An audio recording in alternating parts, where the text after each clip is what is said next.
claim we are as identity. No, the pain. There's no pain. There's no monument you can point to and say this is what we gained from it. But what we have gained, shallow graves, skeletons of our brothers and sisters, families who have now been broken from their family members. And those families are too scared to even speak up. I don't know. But what an elder can see sitting down, cannot see from the highest tier. Because when the elders sit at home and the goats delivered in captivity, will still repeat the same thing and they will still do it as if they are in captivity. What does Biafra mean? That we must die for it. What has Biafra brought in terms of our unity, in terms of our progress? That we must surrender our sex, surrender our reason, and surrender our lives for it. If we look at us, Biafra or death. So one thing Kanu is very convincing. He can convince anybody to even buy themselves. Ipob has brought not but confusion, misinformation, disinformation to the point where the AdaIgbo person now no longer like facts. It's factual. It's seen as betrayal and sabotage. 2 weeks ago, in a little church, we a pastor about insecurity. Ndi Igbo shop, he made something political. Biafra can never be a negotiating power for Ndi Igbo. For Ndi Igbo, the mention of Biafra is an act of war. Every era, every decade, we must bring it up. We have seen what happened in Osu, we have seen what happened in Akko, we have seen what happened in Achal, Lilu, Ihia, Okiwe, Olu, and Ndi Igbo want to live in denial. In 1999 till 2025, at least 19.9% of the victims of all of these agitations have been Igbo people.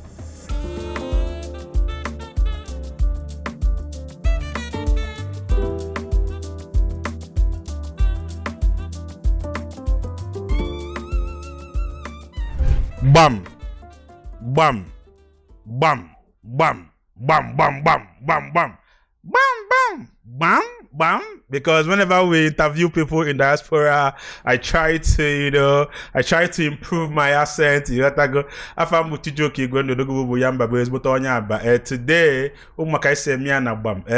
if you no get mine, no put body.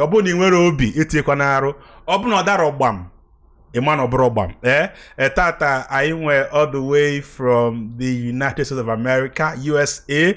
I went AdaIgbo basilike, nwafu Igbo amụlụ na Igbo, na-eme Igbo, na-ekwu Igbo. Ka anabata no Chioma Amaryllis.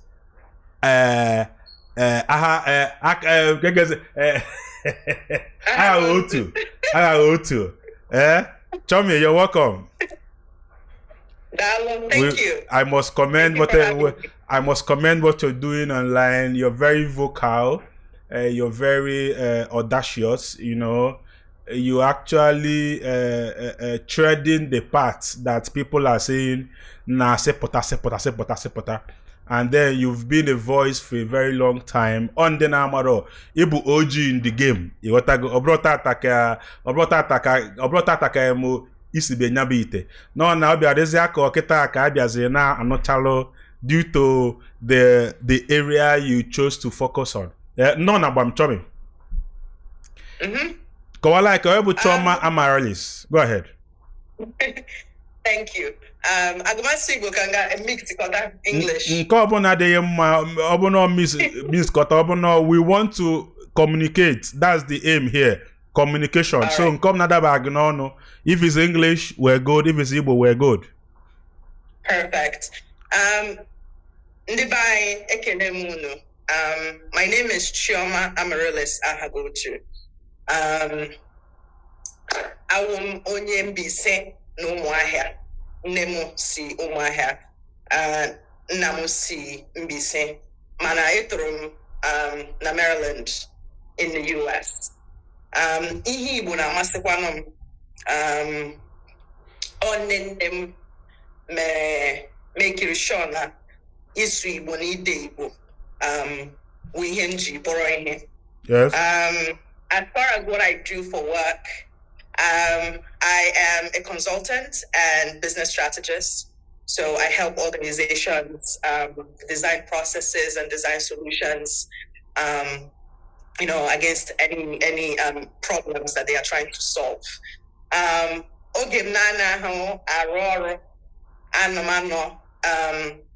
On social media,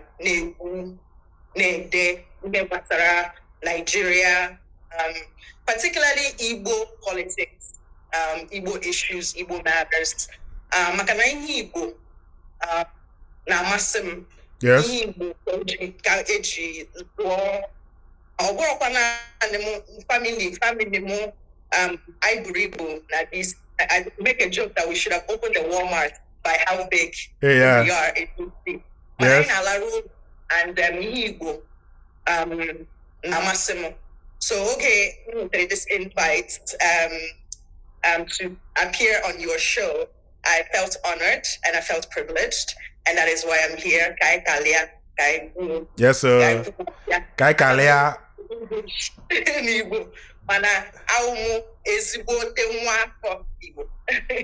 Igbo half Omaya, half Mbise. I think I've seen your post where you actually bragged about it, saying that it is a wicked combination. What is it about Omaya and Mbise that is so wicked?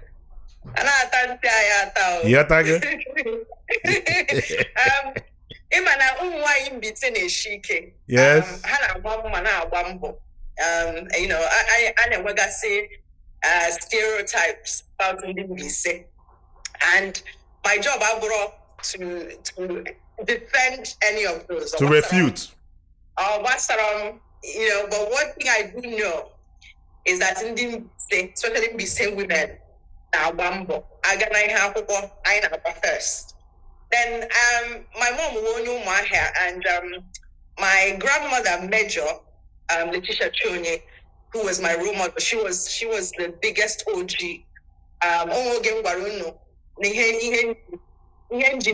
She's my role model because she was one of those Igbo women that was very, very proud. Yes. About being an Igbo woman. Yes. She was the type of woman based on how intelligent and how truthful that she was. So I modeled my life and the way that I operate and the way that I write and move. I dedicated to her because she was my biggest inspiration growing up. May she rest in peace. And she has, every time that I'm writing something and I say, what would Major do? And that combination is something that I'm really, really proud of because, simply because the ones that came before me were bold, and I have no other reason but to be bold about it. No other option than to be bold. Yes, so that is why I'm proud of that combination. And then I made you. You likely mentioned the Mbise stereotypes, and everything. We know about that stereotypes. And we could ever go on Mbise, say, of course, it's because we know what we are giving you. Yeah, that's why, we know what we're giving you. So that's why if we ask you to pay heaven and earth, you should do it gladly and everything. What do you have to say about that stereotypes? Anugomo Maka Bright Price. Then we'll go the very, very kind of very strong. I said na agwo batabege, oyembise batabege, ibu agwo. So ibu mbise. What do you have to say about such statements? I think stereotypes are natural. Sometimes what informs those stereotypes can be based on experiences, personal experiences, anecdotal experiences of people. And the great wound is a warrior. How were disagreements and it's one of those stereotypes that just stuck. But I'm also a believer in allowing people to experience things for themselves, right? Or my job to convince you that I'm not a snake. You don't go put body down. Yes. But it's not my job to constantly platform that stereotype to now convince you now from snake. Yes. There's nothing that I can do about it. Yes. My job as Onyembise and who reps where I'm from is to be a representation that contradicts that stereotype. Yes. When I give me all that, truly, Yes. right? Because there's nothing I can tell you that can dissuade you from a stereotype that you've already believed. Yes. The only way, and that's why I even tell my little cousins, it's not your job to convince anybody that say price the high. Price they're not high, I'm only here price they're gonna high. Yes.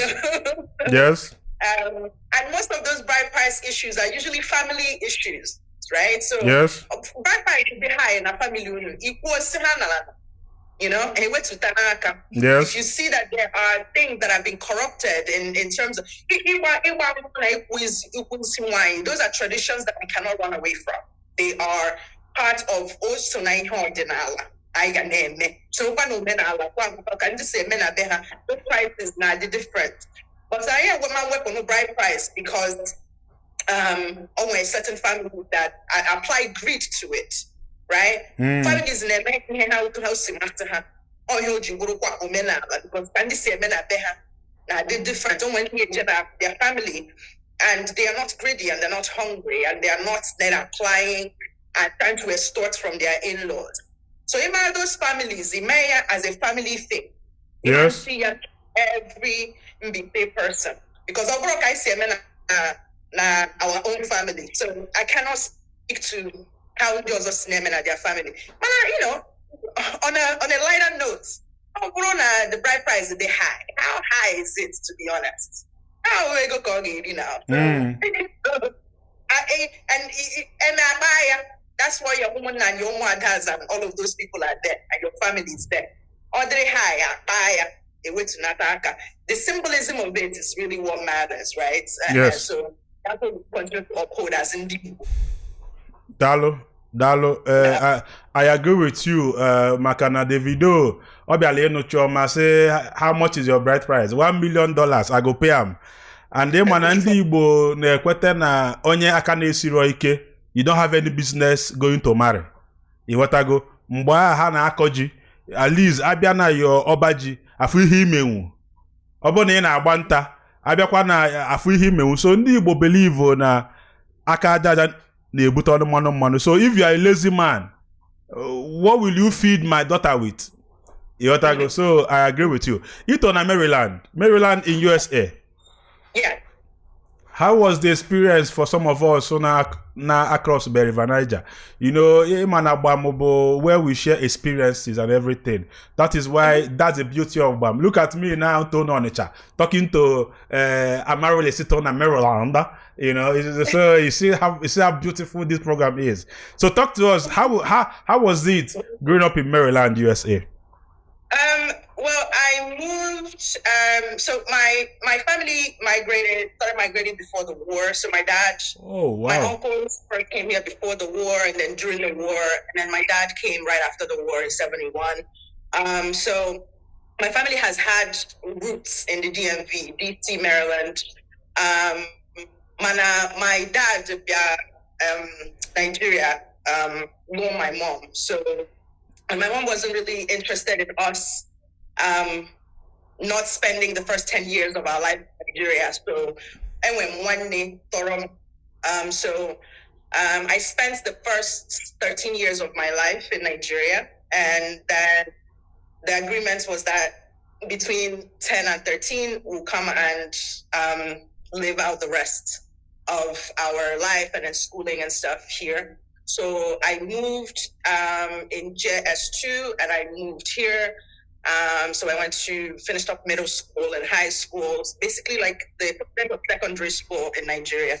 And then of course did my undergrad, in this case college, in your case university, and then my master's as well here. So I spent quite, I spent most Christmases in Nigeria. Wow. Because right from the time I was born in Port Harcourt, actually, Michelin Estate, and right from when about my awareness as a human being, Christmas in Mbite is a must. Everybody goes and our Christmas now, you know, my family is very big, so we do have family reunions around that time. So, you know, growing up in America, it's not really that different. I hate spending holidays in America. This is probably going to be one of the first ones I'm spending here, because my family I wouldn't know my mom. When I was younger, I met her August meeting too. So wow. we love my family love Bata. So we are very rooted in Nigerian culture here as well, Igbo culture particularly. So I know my union, my associations, and we can say unions and family unions and all those things. So it is different. I only Nigeria country. So most of and I only speak Igbo to my family. So there's not really, I guess the only difference is the food. Like every time I visit Nigeria, because I lived in Nigeria between 2019, because I did a little bit of consulting politically in my state. Okay. I worked under the administration, and I had a little political appointment during that time. So it been nowhere then. And I've also stayed a bit in Lagos when I did some work for Ndi Igbo when she was forming her channel. So I've been in Nigeria quite a bit. I tore down, right? So there's no difference, to be honest. It's just my family here, and my family, you know, I have very few family in Nigeria still. Most of my family is here, so that's really different.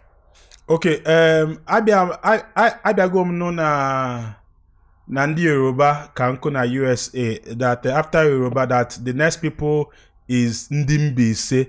You know, I don't know how true that is, that Mbise have a very big community in the USA. How true is that? And if it's true, how did this start? You know, how did this start? Go ahead. It's actually really true, and my uncles were one of the sort of pioneers of that. One of my uncles now, who is now late, one of his Uncle Blessed Ahaghotu, he was the one of the first ones. Uncle Amako Ahaghotu, he's a prolific immigration lawyer in DC. They've been here since before the war. So one of the things they did at that time was when you send people marry a lot, especially in my family. So what my uncles did was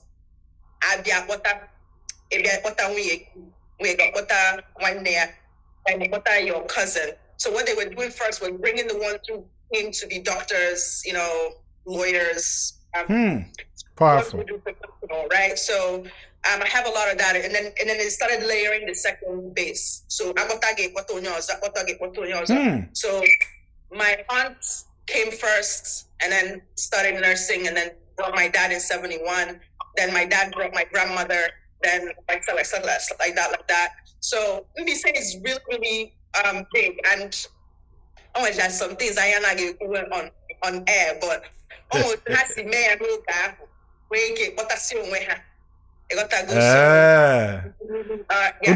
the secret. Because you know at that time all the a lot easier. The process immigration a lot easier too. But also just because that time, a lot of them were able to tap into scholarships. So my dad went to Howard University, my uncles went to Harvard, and so they were able to tap into scholarships. You know, they were available to people who could get those scholarships, right? So even when I talked to my uncles and I asked them how they kind of did it, you notice that there was foresight. They kind of sort of thought about it. They first brought a certain group first, and then they started layering. But you know, like in these people are not traders.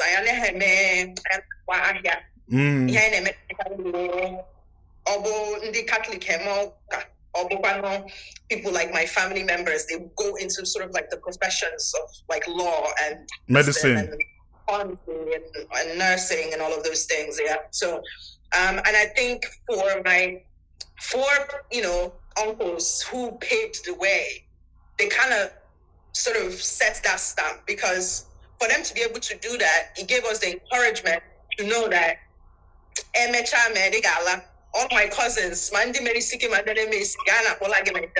so it got school for 5 years in Achikwa. So that type of cultural orientation stays. And most of the same people know that I can go. I had dreams ever. Ndi Igbo drew, but Mbi say drew na DMV. I drew on Texas, but now DMV, especially DC and Maryland, I can come in. Yeah. I must give it to your uncles that actually did this. These are one of the things that should be celebrated and then be actually talked about, because all mother address obodo, all mother name obodo abana map. And I don't know why sometimes we choose to celebrate the things that bring us down, because look at this wonderful news about Mbese. And then when you read about or ask about Mbese, they will be talking about something else that does not benefit us in any way. So I must give it to your uncle and then your family for actually doing that. Kaikwo maka Ndi Igbo, ka ihe mere anyị ji bụrụ Ndị Igbo, ka ihe mere bụ na onye bụ onye Igbo ọ na-eko, ọ na-atọ ya na ọ bụ onye Igbo, ghọtago. Ndị na-abụrụ Ndị Igbo a na-ewish nna, I wish I am Igbo, I wish. What makes us Igbo that ebe ọbụla anyị bata, ghọtago, a ga-ama na anyị bata ebe ọbụla anyị bata, ụfọdụ ndị anya ụfọ a na-achọ ka egbuo anyị, ka ememina anyị. Ọgụ dara, ọ bụgoro na ọ gbasara onye Igbo, onye Igbo bụ ihe ga-ebuni ya. Ghọtago na kedu ihe melu Igbo ji wee bụrụ Igbo? Gaa n'iru. I think Ndi Igbo, we are a special people. And I mean, we are not Igbo, I want to be an Igbo person, and an Igbo woman in particular, right? I'm wearing one thing that has helped us, and I wish that we can leverage more of it. It is that the average Oni believe, get that. Big problem, I can solve it. Some people say we want to solve it with money, but for the average Igbo person, it speaks to the fact that we are egalitarian by name. Now, in feudal way, in the special people got on it, in that type of ranking. If you notice, even in neighborhoods in Nigeria, Igbo communities, a hut, a whole mansion, a whole 5-story building, they need to renovate. All of those things, name exist in real time, and that allows Igbo people to dream differently. Yes. It means that in Japan, I can be like Obaino. In Japan, I can be like. There were always role models that you can, even if you didn't have them in your family, that you can model your way. And I think another reason also, even if you look at the way that we existed before the amalgamation, you will notice that Ndi Igbo, even if you don't like an Igbo person, Igbo get many this business. Igbo people have this thing of Agacha must come back. You must hire me for this thing. And Flora Shaw actually explains it in her book, right? The Tropical Dependency, the book she wrote in 1912 before the amalgamation. About men, I've been able to go one deep to those administrative work that require them to be able to read and write in English. So Igbo people are also adaptable. What that means is that it's winter now, okay? If you go to Antarctica, that is one of the coldest places on earth,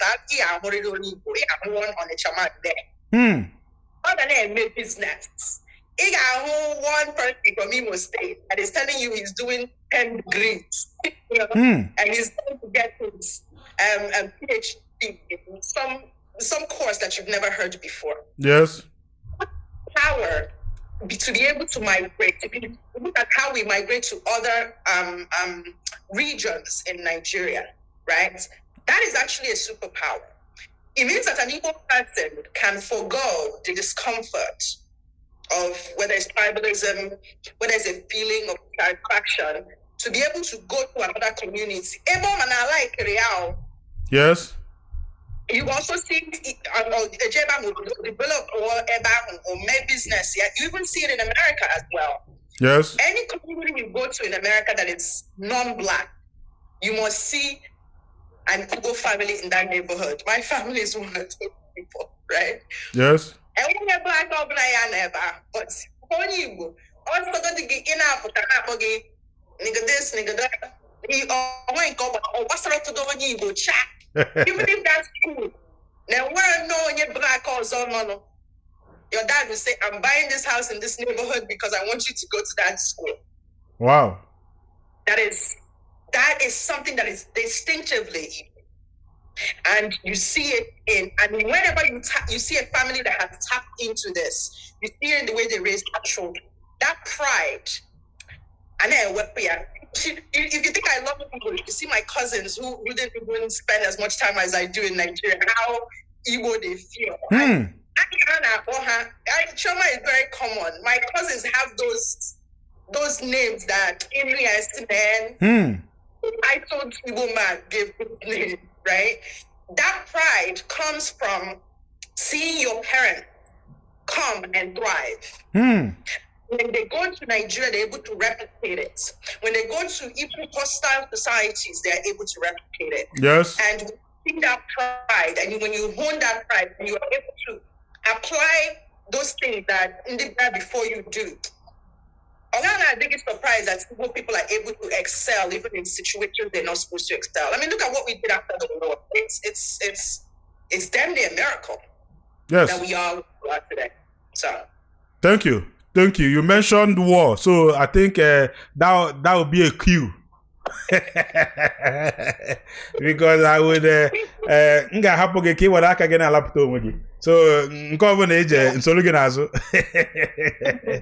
We are Pine Leaf Estate and Properties. Prudence, integrity, notable, excellent, loyal, enriching, active, and formidable. So you mentioned war, and talking about the war, we're talking about the Civil War, the Biafran War, and everything. Chioma, what comes to your mind each time the word Biafra? Go ahead.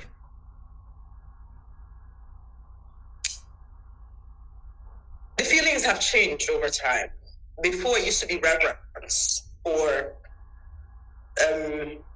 the war itself, 1967 to 1970. Remembrance of Kwashiorkor children, the possible trauma that would have come out from that. But in recent years, it has become a name that now in my heart and in my experience stands for Nkewa Nantuka Ndi Igbo. Okay? Because that war happened.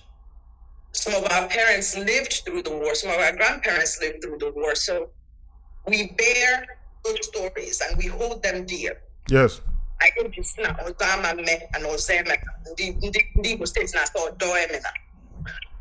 But in recent times, that word Biafra has become the very thing that if it was just our Achilles heel, it would have been enough. But it has become the very thing with the one nama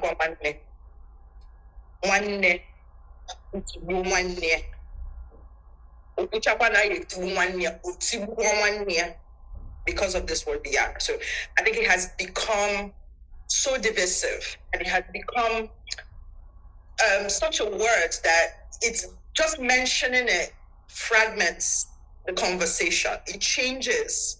There's something that happens. It's like a visceral reaction when you hear that Biafra. I'm not like that. As somebody who grew up in the US, I know war memorials are very important. So like Memorial Day in America is literally just, or Veterans Day. Veterans Day just exists for you to mourn the America.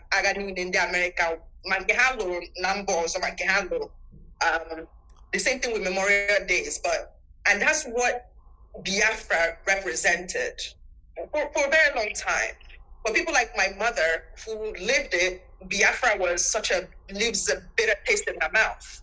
And then there are the other people who speak with it with pride. But for me, today, and for the past couple of years, Biafra has become that thing that Asimuku, I got one no Biafra, because it is through having that conversation that Ndi question he and the question Chepia Nandi question ka ha fine and many he based on it. And that conversation is long overdue. And if we don't have it, I shudder to think what is going to happen to the next generation of people who are going to be answering this question in just a drum of what Biafra represents for them. Dalu. Ito, you heard about the Biafran War. Some of our parents saw it. Even though our grandparents, they told us the story. You know, some told us from the angle of Ojukwu, some told us from the angle of Nigeria. You now, as an adult, what do you think about that war of 1967? Do you think it was needless, as some people put it, or do you think it was the hope for survival? I think it was both. Two things can be true at the same time. That's the duality of life, right?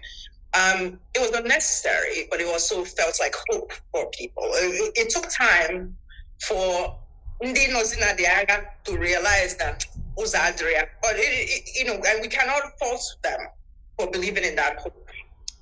The challenge here is that, in retrospect, we can say, but at that time, it felt dire. It felt like something they needed to do. So we can cut them some slack in that. Maybe if they know what we know now about warfare and, are able to kind of look at things objectively. We have to also understand that before Biafra succeeded on Eastern Nigeria, Eastern Nigeria actually succeeded. Yes. Right? Yes. We were in a triangle, basically. The north, the west, the western region, and the eastern region. Niger Delta, even. And, Adaka. Yes. And then, India also wanted to also succeed, but they were able to come to a conversation and they pulled back. So, us Ndi Igbo, now by Ndi Igbo now, I also mean the other non-southeast areas that constituted the eastern region at the time. But there were also non-Igbos who were also part of eastern region. So Biafra means different things to different people. So depending on the conversation that we're having, we can admit that war was needless. If we really think about the innocent children that died, it wasn't worth it, right? We haven't studied what kwashiorkor, mineral deficiency and protein deficiency, did to the genetics of the people who survived it, right? And if it was America, for example, there would have been a study to study all of those children who survived. And also we haven't really had that kind of conversation because Biafra is an emotional thing. And every Igbo person has a way that they think about it. For them, it's personal. For all of us, it's personal, but the degree of how personal it is what the issue is. There are people who say that it was the only hope that Igbo people had, and I disagree. I think that Biafra was a disruption of our history. We have to think about the context here. Nigeria was still a baby. If you have a 6-year-old, imagine your 6-year-old. Nigeria was literally 6 years old after independence. So we're not counting the 1914. We're counting from 1960. Okay. And at this point, there was true federalism. There was all these regional governments, resource control and all of that stuff. But we have to think about what that 3 years did to interrupt our progress.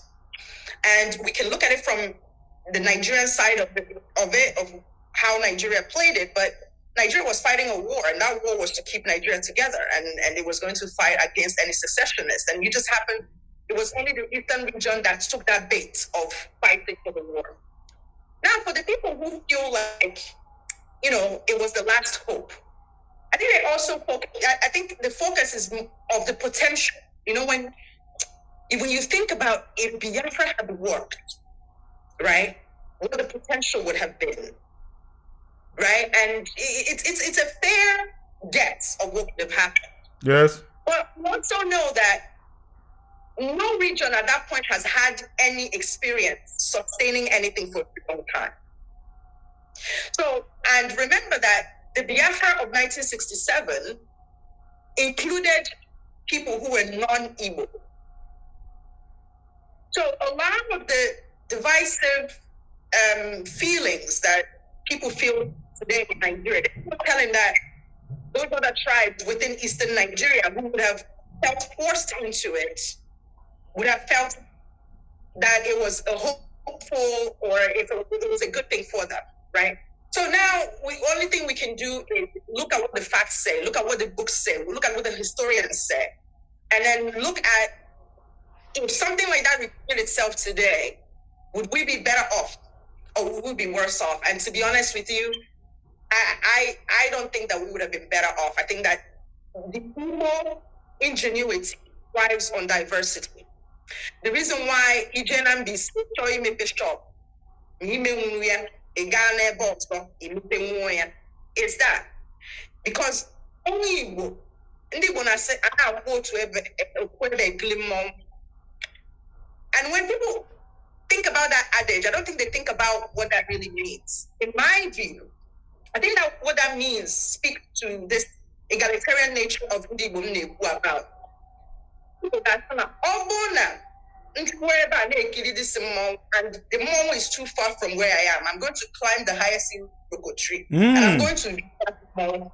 But that iroko tree doesn't give me the vantage point to see it.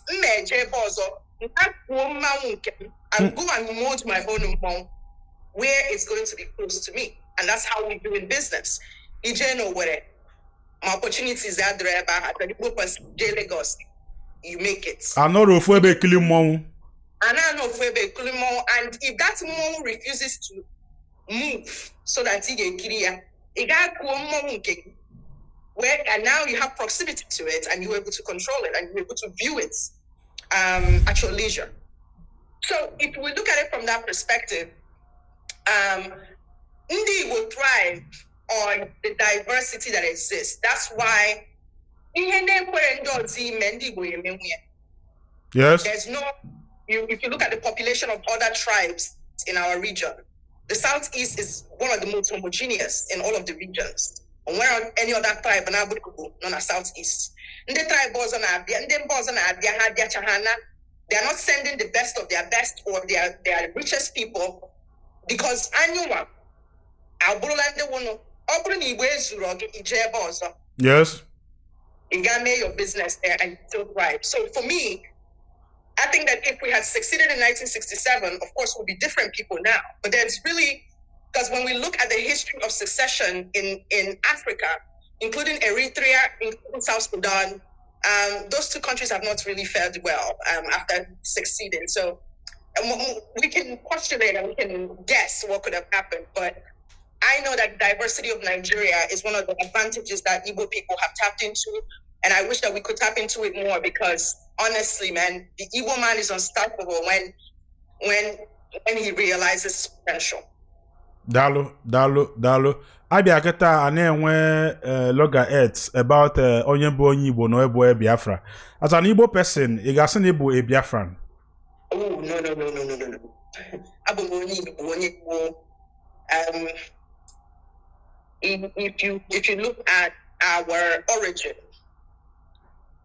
the reason why onye Igbo means that I believe that even in the beginning, when God was saying, do this and do this one, there was probably an Igbo man there somewhere, right?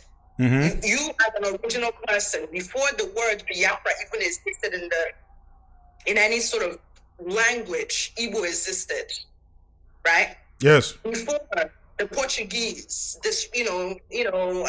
mispronounced the word, before they carved any line, before they interacted with Onyibo or Onyobuna or Onyemboso, before that word Biafra was conjured, our ancestors were. Okay. Prior to the amalgamation, there really was no need to identify yourself as an Igbo person because we identified ourselves nearby our hamlet, our community. Abunye Ezinite, Ibronye Ogo, Ibronye Newi, Ibronye, because there really was no need for this sort of identity of Igbo because I need a man and I, right? Mm-hmm. But there was then need for you to differentiate between Abumoni Igbo, Ibonye Yoruba, Ibonye Hausa, Ibonye Fulani, and so on and so forth. So that Igbo identity that we have now, the cultural identity, is new. But our identity as who we are, as Igbo people, is the identity that I identify as today. Now, between 1967 and 1970, it is possible that they can claim to be Biafrans. But somebody's telling me I'm a Bondi. There's no such thing as being a Bondi. It is an emotional reaction to a word.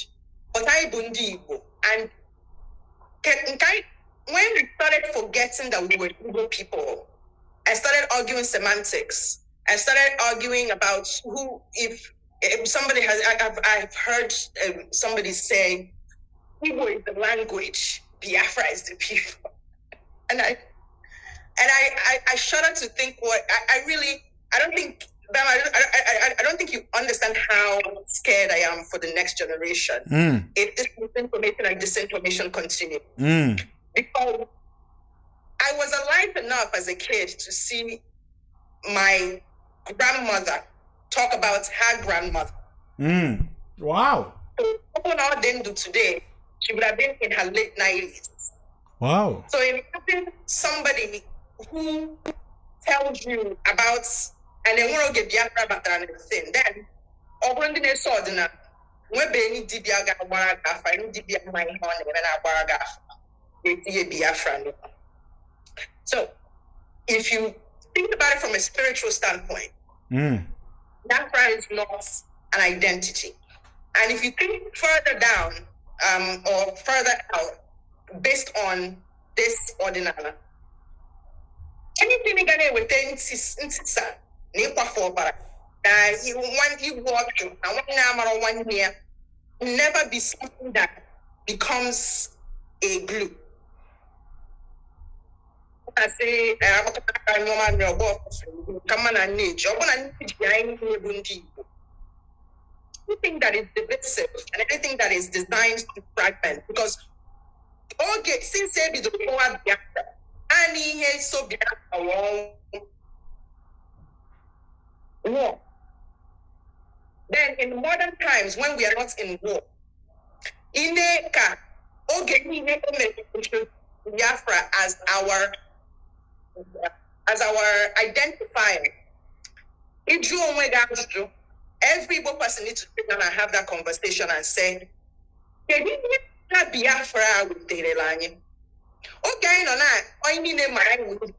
Every Christmas now, I say,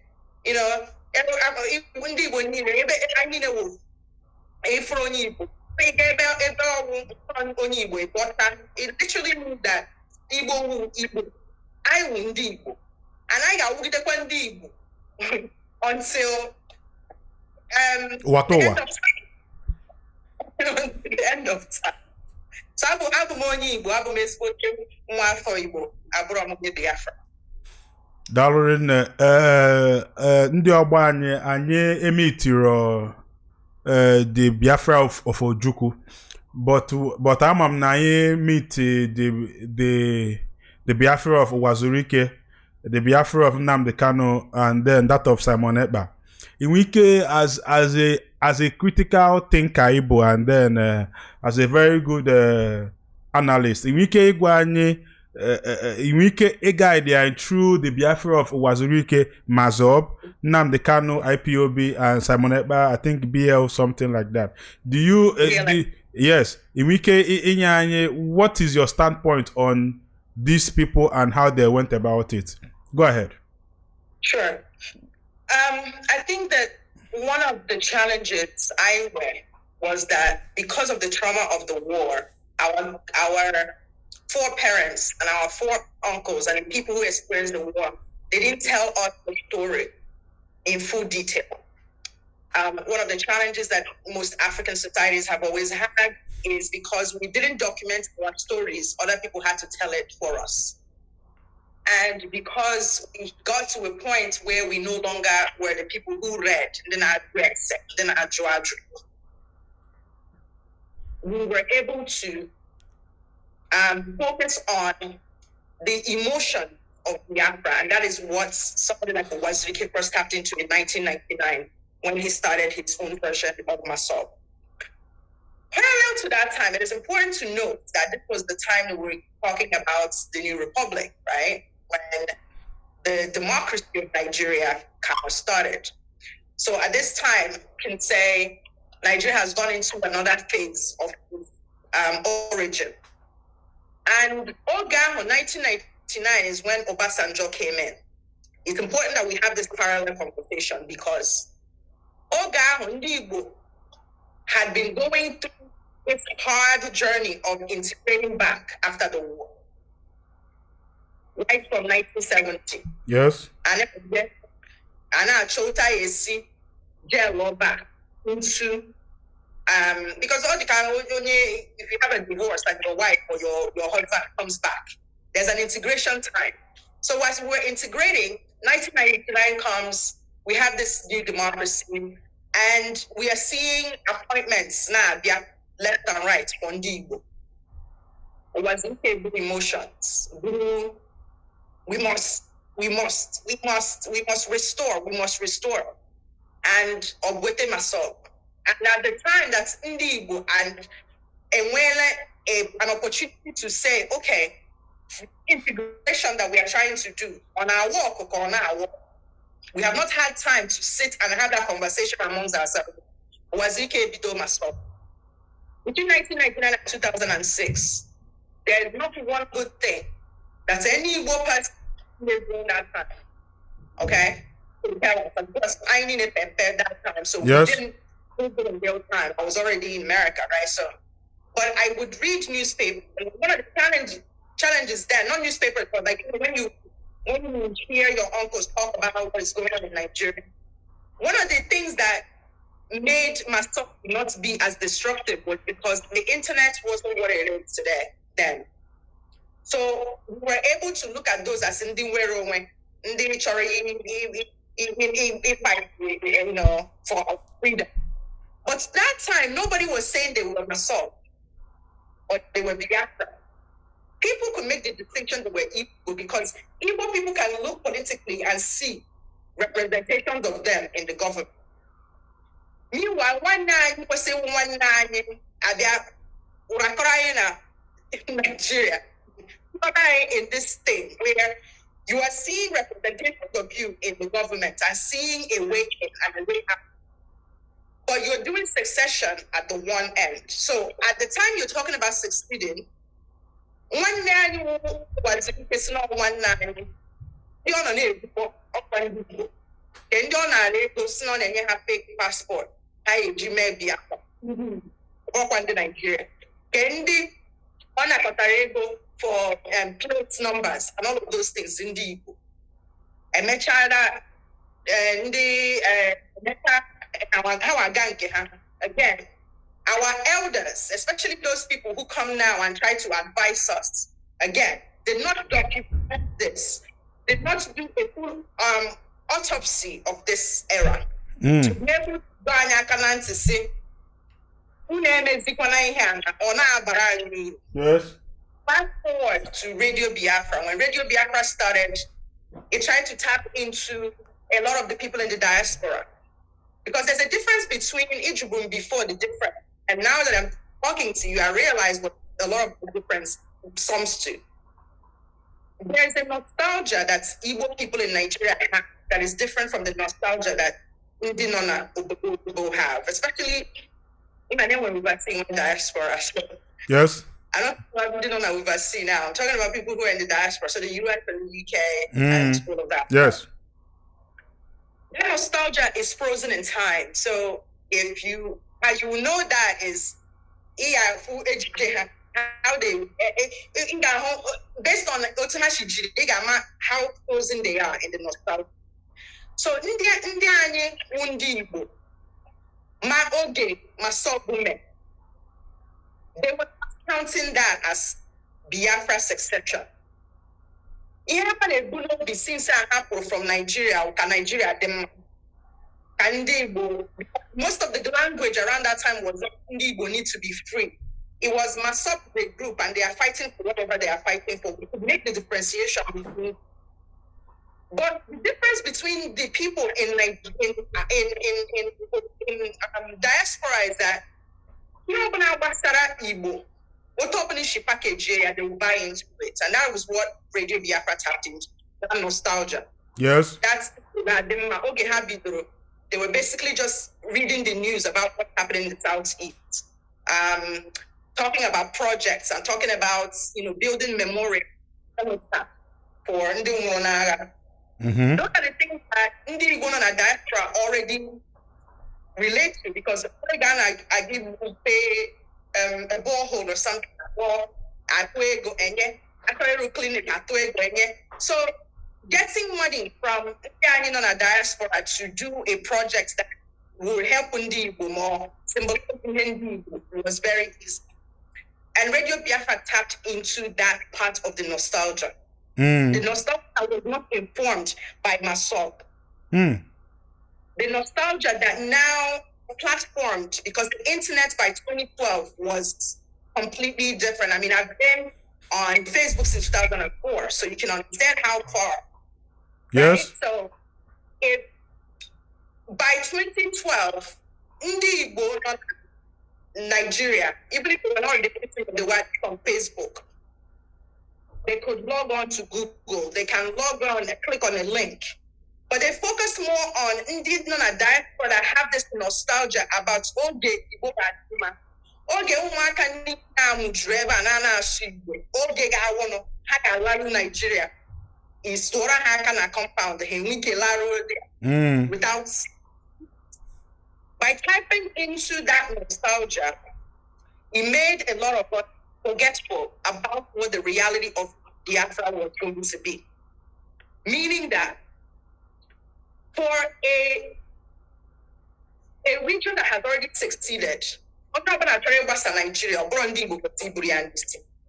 the first one, yes. So, and when Radio Biafra introduced their version of Biafra, it was not first Biafra, okay? It was more so by the time people knew what was happening, things have moved directly into first it was positioned as self-determination. I negotiate, highlight the Igbo grievances with Nigeria, Igbo marginalization, all of those flowery things that make us feel better. Okay? By the time I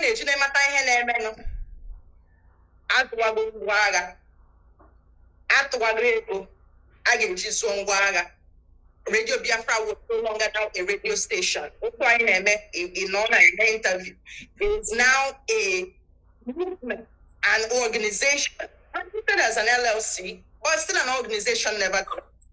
And what was this movement asking for? It was asking to secede from Nigeria. It attempt to go. By the time Ndi Igbo na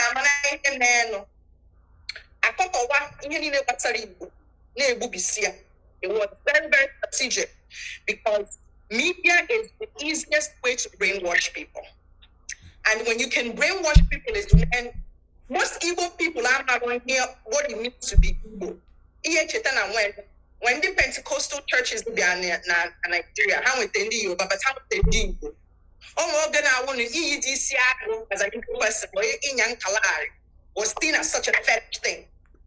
So they tap into the group of Igbo that change that it's not to Igbo.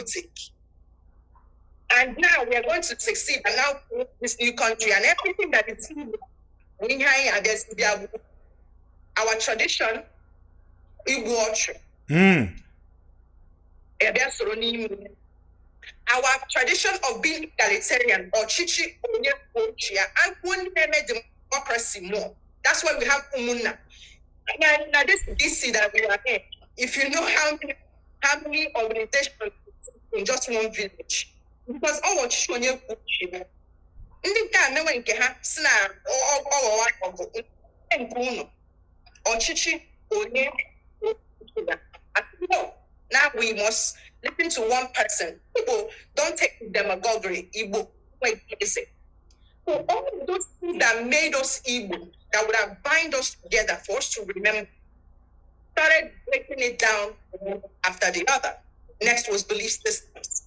Igbo people, unfortunately, Bundi Buru, we were not doing Bundi Ozawa and Hatu Honoka, his Ordinana. We were doing Oka Mut. And where the Oka seen upside down. Ndi, when I like education was one of the things that, as an Igbo person, whether you're poor, rich, middle class, upper class, any class, working class, education was the binding factor that you will use to excel. Yes. As soon as Amanga or Gale exam on one day. These things I'm trying to fast forward so we can see that if I go back, that has eroded in our collective consciousness as Igbo people because of the mention of Biafra, the coming of Masob, the coming of Radio Biafra, the coming of Ipob, and all of their iterations and all of their factions. You realize that Biafra in this context is a reaction. It is not the root problem. Because none of those organizations like Masob and Ipob and Radio Biafra are able to platform any of those Igbo grievances in a way that it will turn into negotiating power. What they have done is diminish our integration into politics. What they have done is also disrupt our political viability. Ndi Igbo, okay, politics, we were trying to survive from the war. So we focused on economics and finances and financial advancements. Politics. Open and Igbo shop, he made something politically. A group Biafra, 2020, became now an existential crisis. Either you are now identifying as Ipob to the point where our elders again, who could have spoken up, who could speak truth to power, who could have stood behind people like me who have been sharp for 11 years about the impending doom. I use it as negotiating power. There is no time that's all your partner where any issue. There's never going to be a time that that's going to add your leverage. Biafra can never be a negotiating power for Ndi Igbo. For Ndi Igbo, the mention of Biafra is an act of war. Mentioning Biafra just by anything, it's already an act of war. Because we succeeded, we now said no victor, no vanquished. Then every era, every decade, or didn't make and down, we must bring it up. And we are not bringing it up in a way where we can say, okay, maybe what we are advancing is our political viability, or we want to negotiate politically on anything.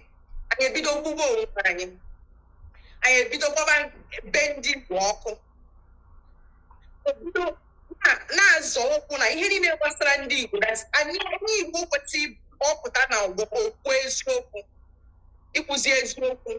Considered a threat.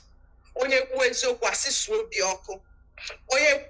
the point that most Igbo people who knew the truth could not even come on their platforms to say,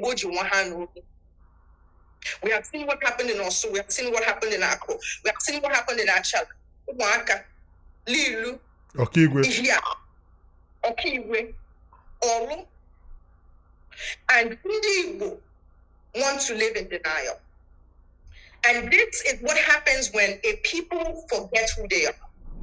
Good news. From anywhere you are in the world, you can now be our guest on Gbam. As long as you have an internet connection and a mobile device, you can now be interviewed from our studio anywhere in the world. Contact the numbers on your screen to book a session with us. Because We have focused so much on the emotional reaction of Biafra. I cheerful I cheerful I bundi on the one na also. I cheerful I bundi in onye jokota one year. I cheerful na ndị niile egburu na ihe gbasara Biafra bụ Ndi Igbo. All naanị during the war ka egburu ndị ọzọ na ije Biafra. But the mgbe 1999 till 2025, ebidoro at least 93.9% of the victims of all of these agitations have been Igbo people. If that is not a sign, I can't veered too far from the path. I wouldn't even call it path of righteousness, but path of progress, path of growth. If it is not self-evident from all of those places mentioned, that even in people abroad and the diaspora has support to Biafra, all those their American children to go to their village in those communities I mentioned. If that is not an indication of a people who are confused about the reality of what they are facing. And to tell now while we're going up, Nigeria is just moving. Fine. Okay, I sit at home for 4 years. That people like me, when I had to move my father to be buried in Nigeria, I had to consider a Monday because there was no flights moving in from America, moving to Lagos, then moving into Owerri. On a Monday, every Monday, I would sit at home. Then, fast forwarding now to 2025, when we have learned this lesson, or should have learned this lesson, that claim we are as identity. No one the pain. There's no pain. There's no monument you can point to and say this is what we gained from it. But what we have gained, shallow graves, skeletons of our brothers and sisters. Families who have now been broken from their family members. And those families are too scared to even speak up. And abomination is the reason why I Jekate front and as our elders continued to look in silence, and what an elder can see sitting down, you cannot see from the highest tier. Because when the elders sit at home and the goats delivered in captivity, those will still repeat the same thing, and they will still do it as if they are in captivity. So when our elders and our red cap chief, wearing elders and chiefs and high chiefs and all of these titles, sat quietly, it got up to this point where should we as a people be confused about our identity as a people? And this is my question for anyone who's listening to this or who will listen to this at any point in time. Does it make sense to you that in your age now, you now have to question whether you are an Igbo person or a Biafra? Okay, what does Biafra mean? That we must die for it. What has Biafra brought in terms of our unity, in terms of our progress, that we must surrender our sense, surrender our reason, and surrender our lives for it? If we look at us, Biafra or death, because of what these truths that are self-evident,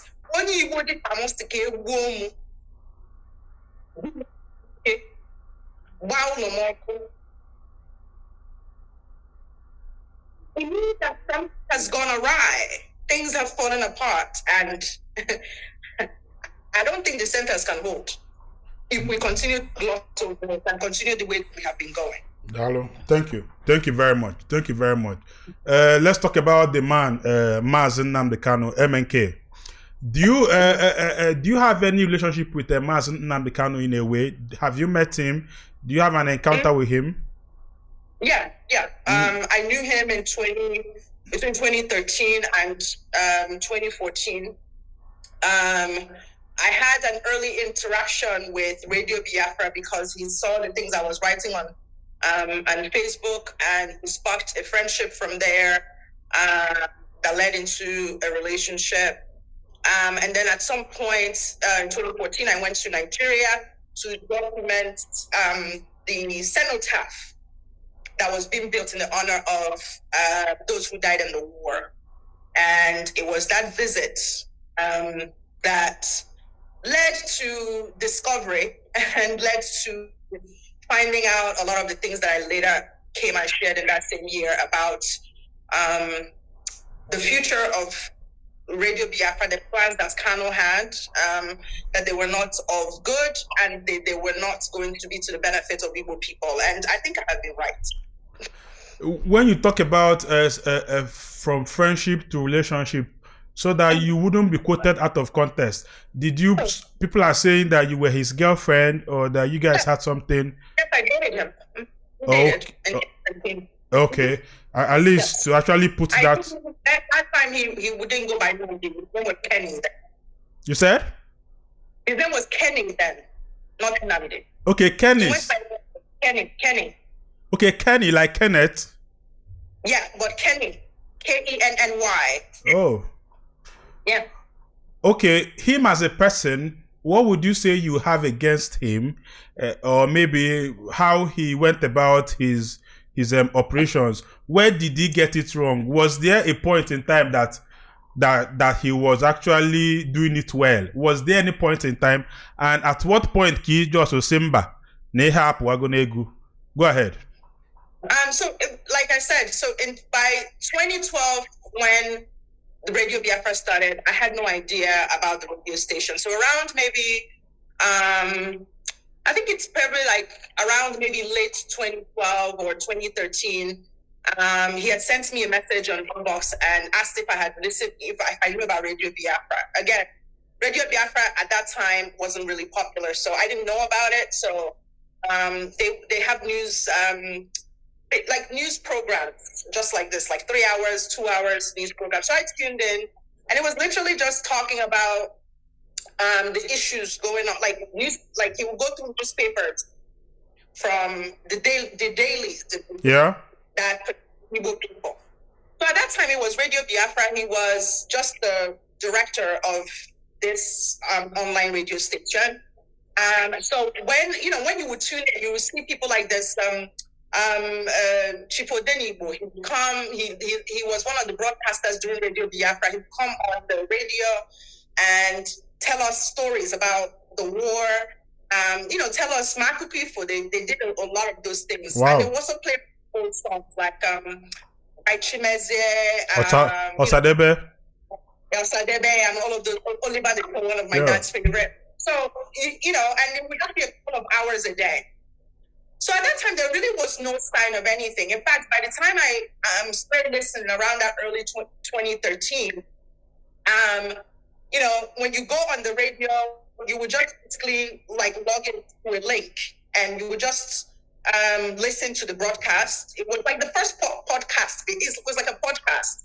And people would call on, and really one of the things that we spoke about a lot was the second generation of Ndi Igbo, like people like me who, grew up here and needed to hear more history about AdaIgbo. And that's one of the things that attracted me to the platform. By 2014, so he would come to the US, every now and then, and do his shows from here as well, and then visits a lot of people in the diaspora, just basically talking about the radio station. So it was basically a radio station at that point.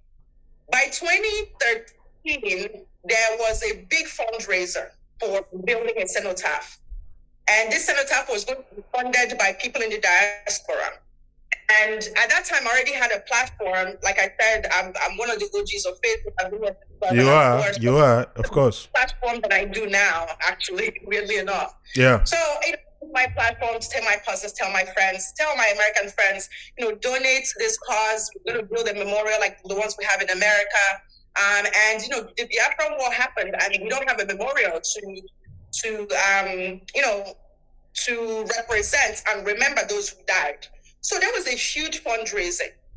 And that 2014, May 30th, was going to be the ribbon cutting and the launching of this cenotaph. So I went to Nigeria, flew myself to Nigeria. Kenny was already, Nnamdi, then he went by Kenny, was already in Nigeria at the time. This cenotaph was going to be built in a place called Uweron. If you're from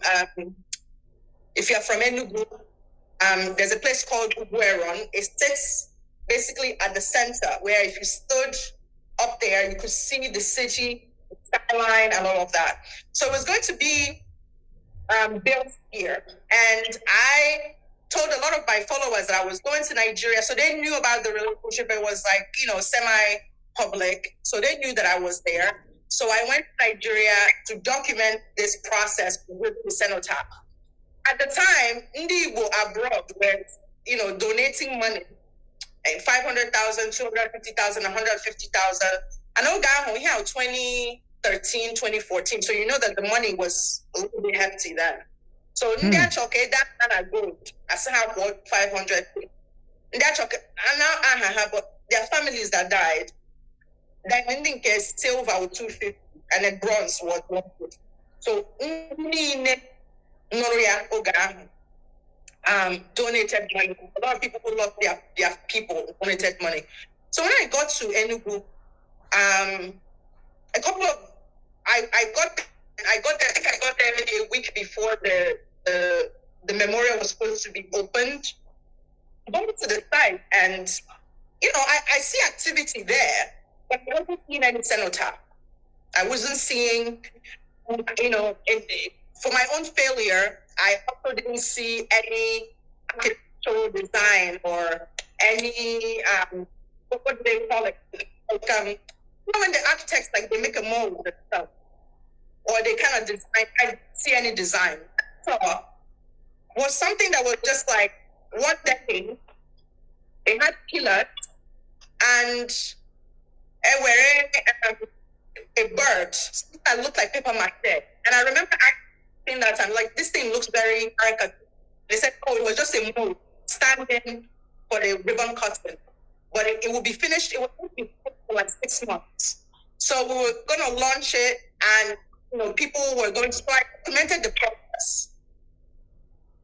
And then a couple of days later, there was a call that somebody had got to that place to destroy the system.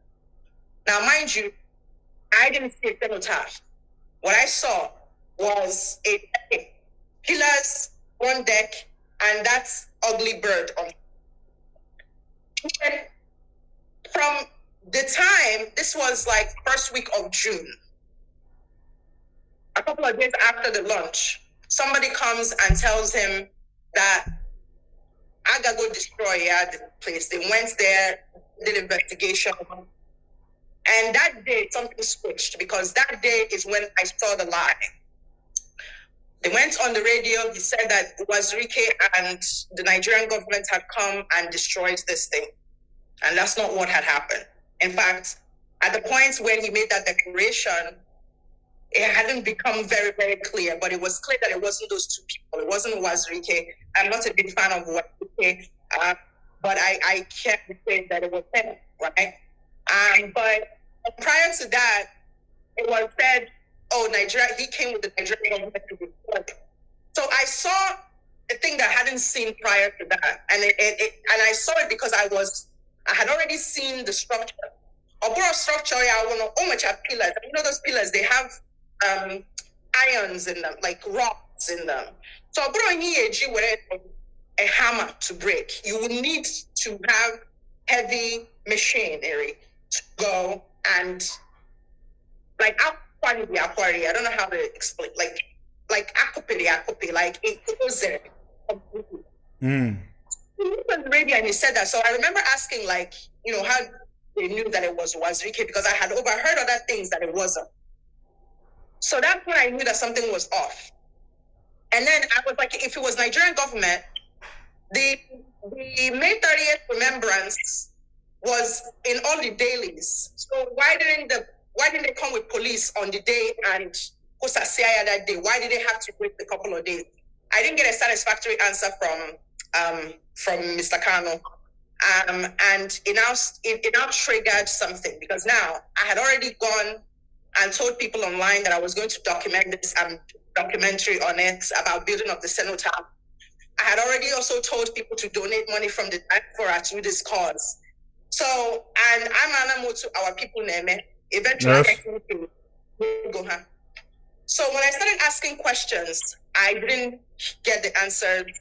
I'm going to travel, and when I come back, I'm going to do all of the information you need. And so I started looking for my own information. It was during that time that I found out that Radio Biafra was actually registered as an LTD, as opposed to the org that he said it was. When you register organizations like that, you're supposed to register them as an org, an organization, as opposed to like a limited liability company that is owned by a person. So Yes. it was through that discovery that I found that out, and it now triggered a whole series of events that led to the conclusion that and at that time, it started to become obvious too, based on the lies, that this thing has no self-determination, political negotiation. Agagea highlighted the Igbo grievances and Igbo marginalization, and all of those things Igbo people have been aggrieved about. It was no longer about that. So I came back to the US after an attempt on my life. The house that I was in Enugu was set on fire while I was in it. I survived that, and I came back to the US. Wow. And then I did the now notorious interview that some of you saw in 2014. I was explaining the same thing I'm explaining now, but also saying that, from what I found out, it was a money-making scheme. There was no that was coming. There was no plan to do that. In fact, back then, there was no violence that I saw, so I can't speak to that. But a year after, we then saw he came to America and started asking for arms and defense fund and all of those things. But yeah, so since 2014, I started speaking on the things that I saw, on the things I, witnessed myself. And until today, there's no cenotaph that exists. In fact, if you go to Uber, you don't have to believe what I'm saying. You go to Uber and you can still see the remnants of those pillars that was destroyed, right? And they're still there. Sometimes you see people that do churches and new churches, they do like here and there. So it's a very known landmark. So you can also go and investigate and ask the people in those communities. And they will tell you what occurred during that time. So after I came back to the US, I did that, interview, and then I went back to Nigeria again, and then I investigated a lot more to find out that, it was a personal disagreement that led to the destruction. It had nothing to do with Nigerian government wanting us to build a cenotaph. In fact, the current Senate President, Akpabio, has built something of a memorial. And I hear that Anambra people have something of the sort. So there's nothing illegal about building a memorial to, nothing illegal that says you can't do that. Yes. So that argument in Nigeria, they are seeing Propaganda. So that's a little bit of so there's a little bit of history there.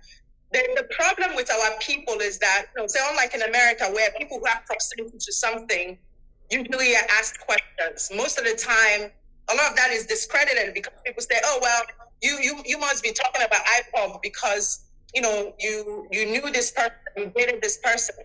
But our relationship or is that this is why ESN was formed and all the victims are Igbo. Or my personal feelings, and to me, if you want to tell facts about things, you must focus on the relevant issues. Yes. I don't mean into salacious that's not important to it.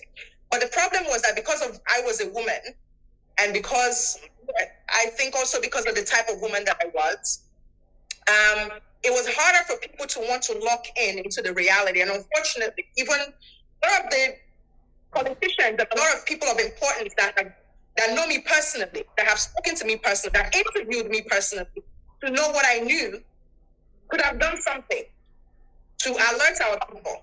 Especially by the time you started seeing sit at home was being enforced by force. When you started seeing the breakdown of order, when you started seeing those orders, those utterances happen, they had every responsibility and duty as leaders, as the people who claim that they knew more than me, and they all stayed silent, right? Because of the things that they thought they could gain from it. A lot of our politicians weaponized Kanu's agitation. They thought they could use it to score points with Buhari, and it didn't work. A lot of them also thought they could use him as a machinery, so that whenever he did sit at home for elections, they would go and negotiate and all of those things. But every single step of this whole agitation for the past almost 15 years, none of it has led to everybody wants scholarship, everybody want industry, everybody want project. I am sniping. I can all run on the Biafra thing. No, Ndi Igbo would have been, and we have not seen any of that today. So I think clarity has vindicated. Unfortunately, I think if I had been a man, it would have been a lot easier for people to believe, because India and once looking at one, you focus so on the motivation. Or the reason why you're saying something as opposed to what they are observing. Because some of them are feeling like you are more like an angry ex. You know? Exactly. Yes. And a woman scorned. But that would just bring into question.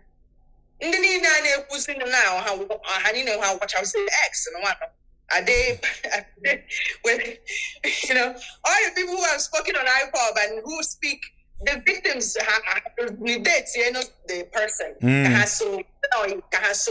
person. None of those things. To me, I think those are distractions. But it also tells me not why we are where we are. Okay, we have become a people who are anti-facts. You know, you can speak against Kanu na ESN na Ipob and if you say, okay, well,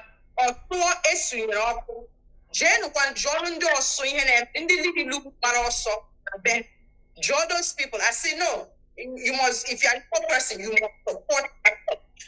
How Igbo must I be then to support the destruction of Adannam?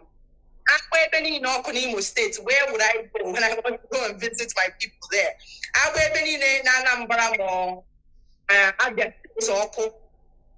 And because we have made it about our identity as in modern times now, is now about, do you support Kanu? Do you support Onyewa?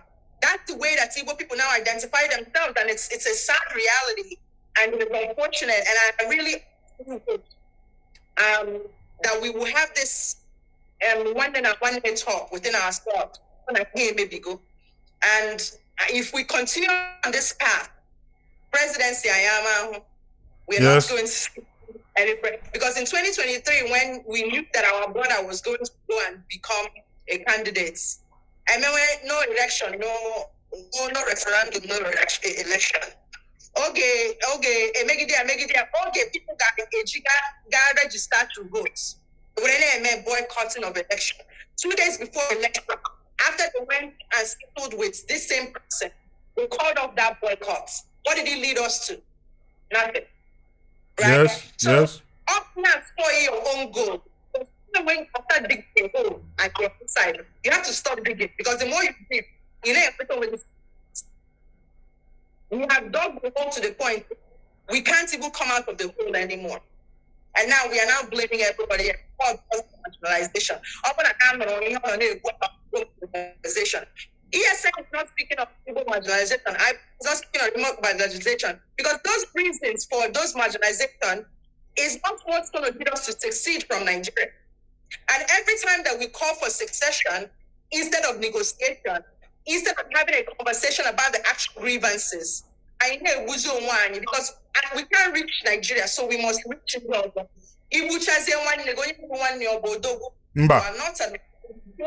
So that's that on that. As somebody will go history with this person, this person as a person. We just know him by what he says and what he tells us. Can you about the person of Nnamdi Kanu as somebody to go up close with him, his person? What do you have to say about him as a person? Do you have anything? Well,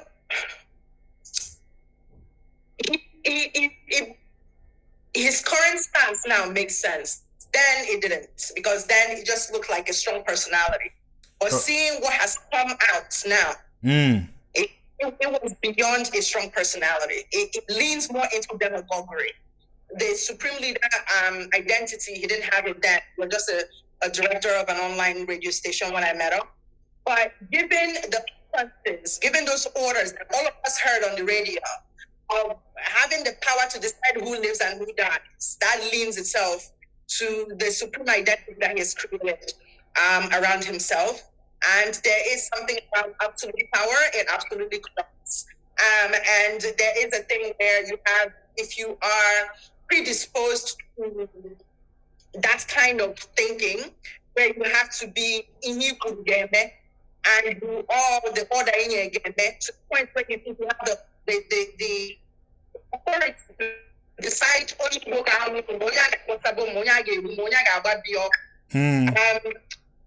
sense now that it turned out to be. There's nothing surprising about it now, but retrospect, at that time, it didn't seem like it. It seems like somebody with a strong personality who doesn't listen to other people. Yes. Yeah. Thank you very much. You must be the type of person that I am when big win. Yes. When you become somebody who can be advised, who can be counseled, the end is always destructive. Because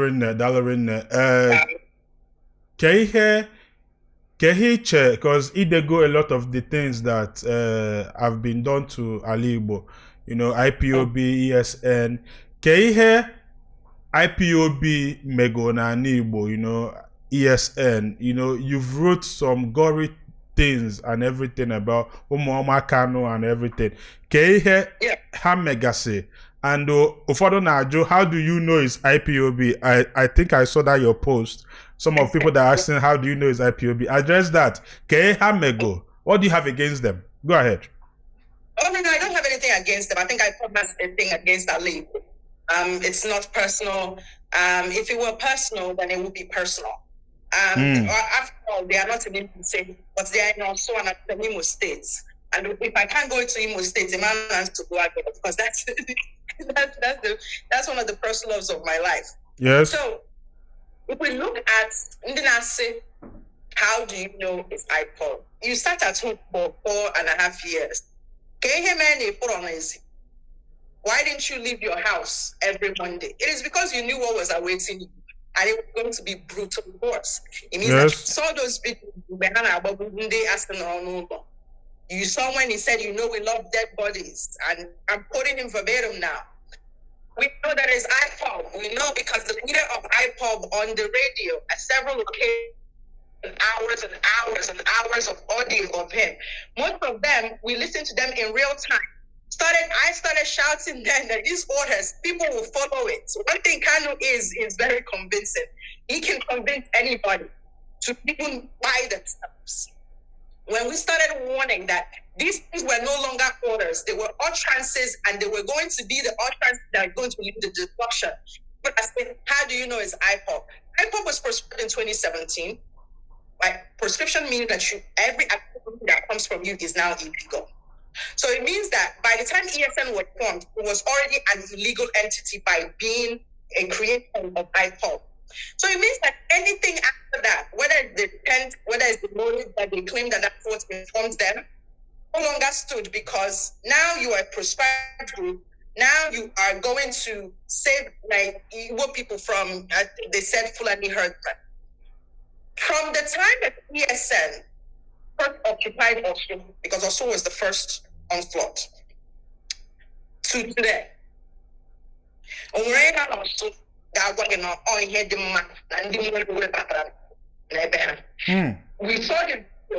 saw them march, wear black, why should ESN be informed? People forget that ESN came from BSA. They first created a Biafran army. This is the time that Kanu was out on bail. There was an army that wore black that always followed him. They turned it into ESN. When 2021, by the time ESN had occupied those communities, on my one community that I'm that you call a native from that community, joy. I wouldn't address it. Ndi Igbo wouldn't address it. There's no Igbo person that cannot enter any Igbo community, So when people ask me, how do you know it's Ipob? I'm Joha. Why were you sitting at home on Monday if it was not Ipob? What were you scared of? Who were you scared of? Why did you sit at home on Monday? Whatever. What were you so scared about that who were those people that you were scared about? So when you get to that answer, you will know why we say it's Ipob. For the evidence that already exists from those audios, from those videos, from those orders, from personal orders of attacks, in those things, what an educated person would do is everybody, and this is why I hate what our politicians are doing, and I make no exceptions for any of them. Because all of them sat around when all of this was going on and they did speak truth to power. Because if we ask ourselves how non-state actors were able to cripple the economy, forget to go to the economy, we lost trillions of naira, more money. Yes. So when you ask yourself, money was lost in all of this, Igbo people. Yes. Forget that area, and main market, these three places didn't just serve Igbo people and Nigeria. It served neighboring African countries. Okay? So what that invariably means is that the trillions of naira elusu during the 4 years of sit at home is Igbo people's money. Money that would have gone into our economy, gone through the economy, gone through our pockets, gone through our development or whatever. That have to go down on our side, but it's very, very important. Because we have to talk about the economic, then we have to talk about the psychological. Any Igbo youths today that I call, Ibian na my inbox, most of the time, are these human beings. When the Igbo people get to the point that Obrun support him, our brother Joy was because of his support of APC. Ndi was not, you know, he didn't even have the right to do that. We talked about the economic, we talked about the psychological, the psyche, the galvanizing of Igbo youths. This sort of thirsty young people that every frustration, and don't social media, thank God social media existed, because if social media didn't exist at this level, people would have tried to gaslight us and say things like, how do you know it's them? We have the evidence. In fact, the conviction is based on a lot of the evidence. In real time, most of us listened to it from 2015 to 2021. Every broadcast on Ipob is archived. One of the greatest things Ipob ever did was provide the evidence against what they are doing. Yes. And they subscribed to demagoguery, and they wanted to prove so much that they were in control that they forgot what the optics showed and what the evidence on ground showed. The evidence on ground showed that also Liu Achala, right? Yes. That those communities, how do we know it's Ipob? Because now the economic, the psychological, and then the physical part. We have witnesses who bore witness and when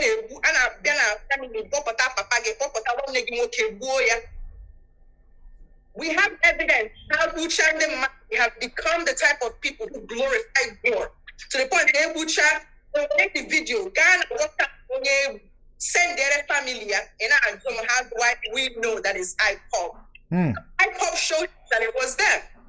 Okay, now that's the video of Ndi Igbo and Kanu, Chineke.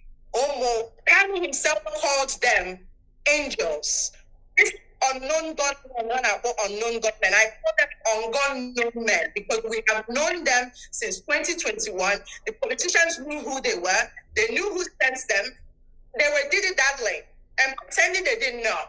And to the point where now all of these victims, we talked about the victims that didn't have to die, just like with the war. Don't want to starvation.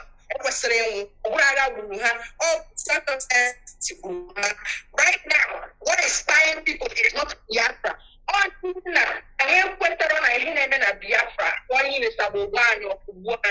So anybody who's asking me how we know Ipob is being disingenuous, so there's no country in the world where you go on a radio and you call for the firing of police, military buildings, and then your members follow that you will not be held responsible for that.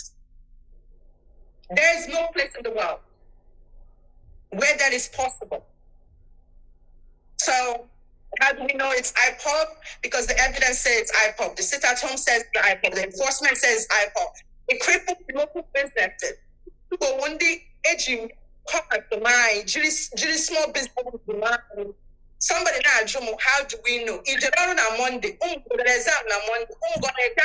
Monday until recently. So why would you be asking me, how do we know? We know because we see it, because it's self-evident, and because every Igbo person with a conscience, how do we know? How do you think the spirits of those people able? There are families now that are Christmas. This Christmas is here. They will not eat chicken with their family. When I get Norona celebrate, now how go our loved one. Those people, you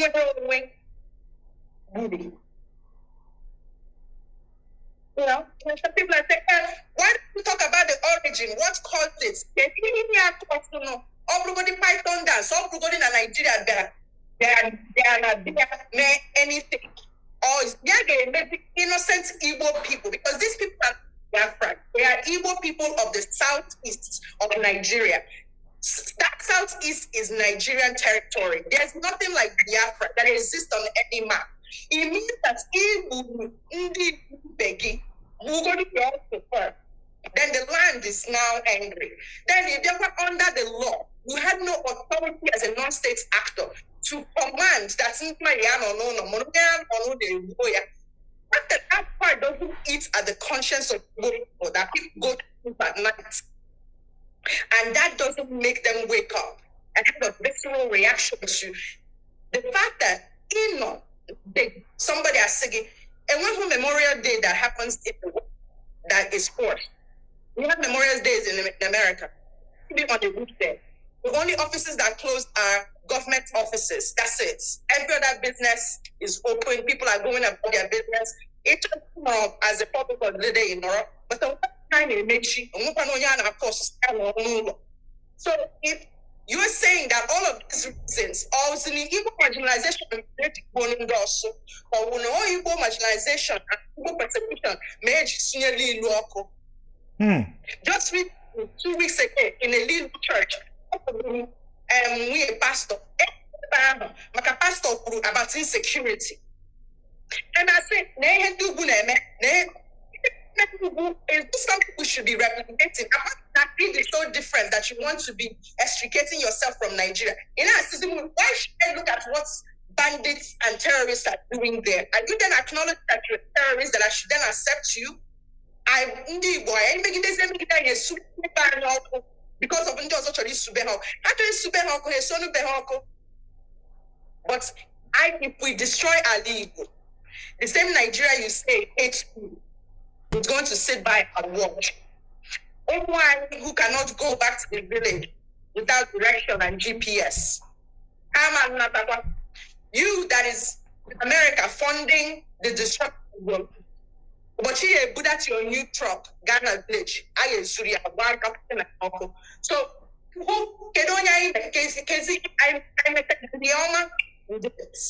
Ipob has brought nothing but confusion, misinformation, disinformation to the point where the average Igbo person now no longer like facts. In Urban is factual. It's seen as betrayal and sabotage. I make it zero to fighting ourselves when we should be fighting for our political viability. I had zero to our road, but next year is 2020. ESN celebrated 5 years in Southeast. Everybody was. What has ESN brought to Southeast? Nobody can answer that. As non, I protect from husband, and what will I know your husband age day? So, open on the husband, I had to case him as in Dawson. And they was in the money, they put the money. When they see the decapitation of an Igbo person. But you're telling me that you care so much about Benue. Terrible. That time when he name but I got my happen on our walk. That's okay about AdaIgbo is all we have. And I may be only gonna be on the house. So if you destroy your land because you want to make Nigeria pay attention, 2027 election is still going to happen. Sign by Southeast Stockholm. All those communities that are volatile, they're too safe. We got the votes. Somebody would not come 2027. Okay? And the farther away we go from the center, from vying for our rights, because Nigeria belongs to all of us. Ndi Igbo go anywhere. If anybody wants to separate and secede from Nigeria, let it do that. Let other people head succession. Must you be the head? You that have all of your property scattered around the whole of Nigeria, must you be the head? The richest person in the north is in the north or in the northern region. Or the business is everywhere. Most of the nucleus of their business is from the Dangotes to Dangotes. Most of the root of their business is from where they are. The same from people of the southwest. When the richest, people of Yoruba or Fulani start in the southeast, no. But most of our wealth is scattered around Nigeria. All who are now go the writings on the wall. And rather, when Nigeria see me chaka that AdaIgbo konyo during war. AdaIgbo si chuage now. That same southeast tunu na emebisi. Anyị nega agbaga. Almost America should see even as citizens onye obana nawa. So if he may be zero, only be a artist or where. That's it. As simple as that. I want to make healthy living a culture in our society. The time to make exercise, get sweat. That sweat is very important. Ibana garden give bela akwụkwọ very natural food. Or if your body need it, just new abuna day to chukusike. As simple as that. Nanke Bazwa, I think I saw a video that you shared that some people in the diaspora, Biafra sympathizers, they were shouting, show us the law, show us the law. They are now, that is what Omotosho shows the law. And Nnamdi Kanu, that is what he was asking for in court, right to final address, show him the law where he's actually denied right to final address, shows the law about his invalidity of the charges. He argued that the court lacks jurisdiction because count 7 of the charges was not amended as mandated by the Supreme Court. All these law Nnamdi Kanu na sisi gosie. Do you think na egosigie the law, but he doesn't want to acknowledge it, or do you think that na egosibere the law and then I just ne emegidia unjustly? Go ahead. Because even in the UK, if the things that he uttered were uttered and it was British citizens, nobody would be saying, show us the law. Finland, they doesn't even have any treaty with Nigeria. They showed Simon about the law and he's serving 6 years. The reason why this jurisdiction issue is disingenuous is because once you have gotten to the end of the line, you must show bravado and you must show that you're formidable before your enemies. So that is why everybody focused on the theatrics and not the reality on ground. The 144 pages of judgment took 4.5 hours, right? Anybody who loves law would have sat up and listened to that. Not only was the law shown to him, but every single, a regular charge sheet, and most of the time, one of the things that is challenging for me to understand, I'm even educated to say that, a regular charge sheet tells you exactly what you are being charged with. The very first time he was arrested, the time that this trial, by 2021, the very first time you come into court, by the time you sat down and listened to the prosecution, the law was already read out to you. The issue here is not that they don't know that the law is there. It's because the thing about being brainwashed is that it becomes more of a belief. It is not rooted in reality. And when you look at where things are now, think about why, after reading all of the evidence, someone turns around to you, an Igbo person like you, saying to you, but he admitted he did it, but he committed it elsewhere. The fact that you're not triggered by the fact that those things, that's no man, yeah, you are now trying to justify that no man, yeah, boss. That the difference between Akep and Akani, you don't want to act like they are the same thing because they are new. Okay? Because he said, I did it, but I did in the UK. And the whole point of pushing for the UK is to get the same treatment that Ekpa did. Because in the UK, he will get very, very many more years because no Brab run the UK.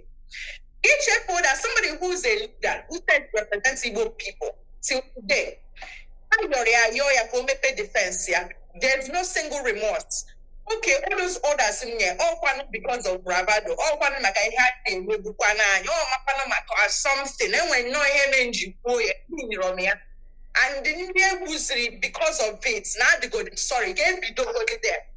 Somebody I have on the Tuesday that or what should make the law. Not only should that worry the average Igbo person who reads it to know what the implications of this is. It means that this is not a country coming from this group of people. Ngozi Orebeze is somewhere in Finland. She declared Biafra last year. Okay? Every Saturday they are raising $300,000 in this America. Okay?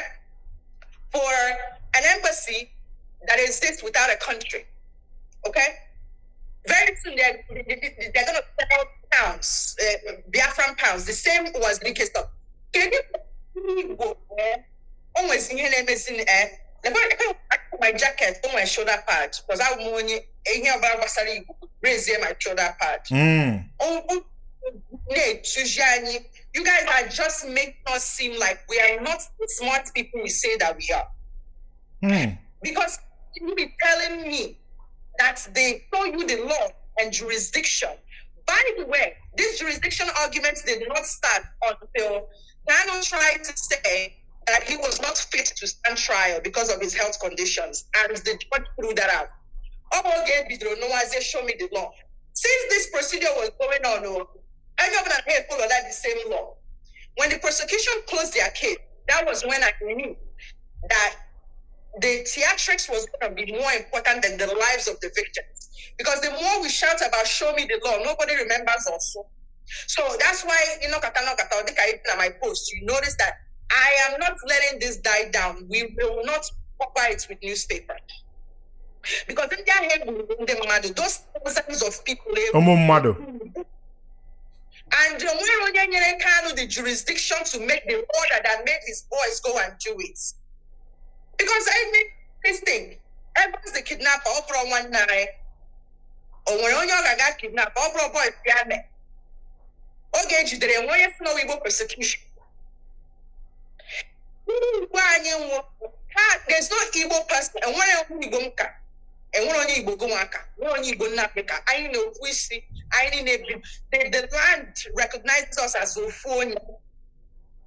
Yes. So Ophonia cannot be Ophonia can cook for people, but Bakota can share Ophonia. Yes. Nigeria Bakota now.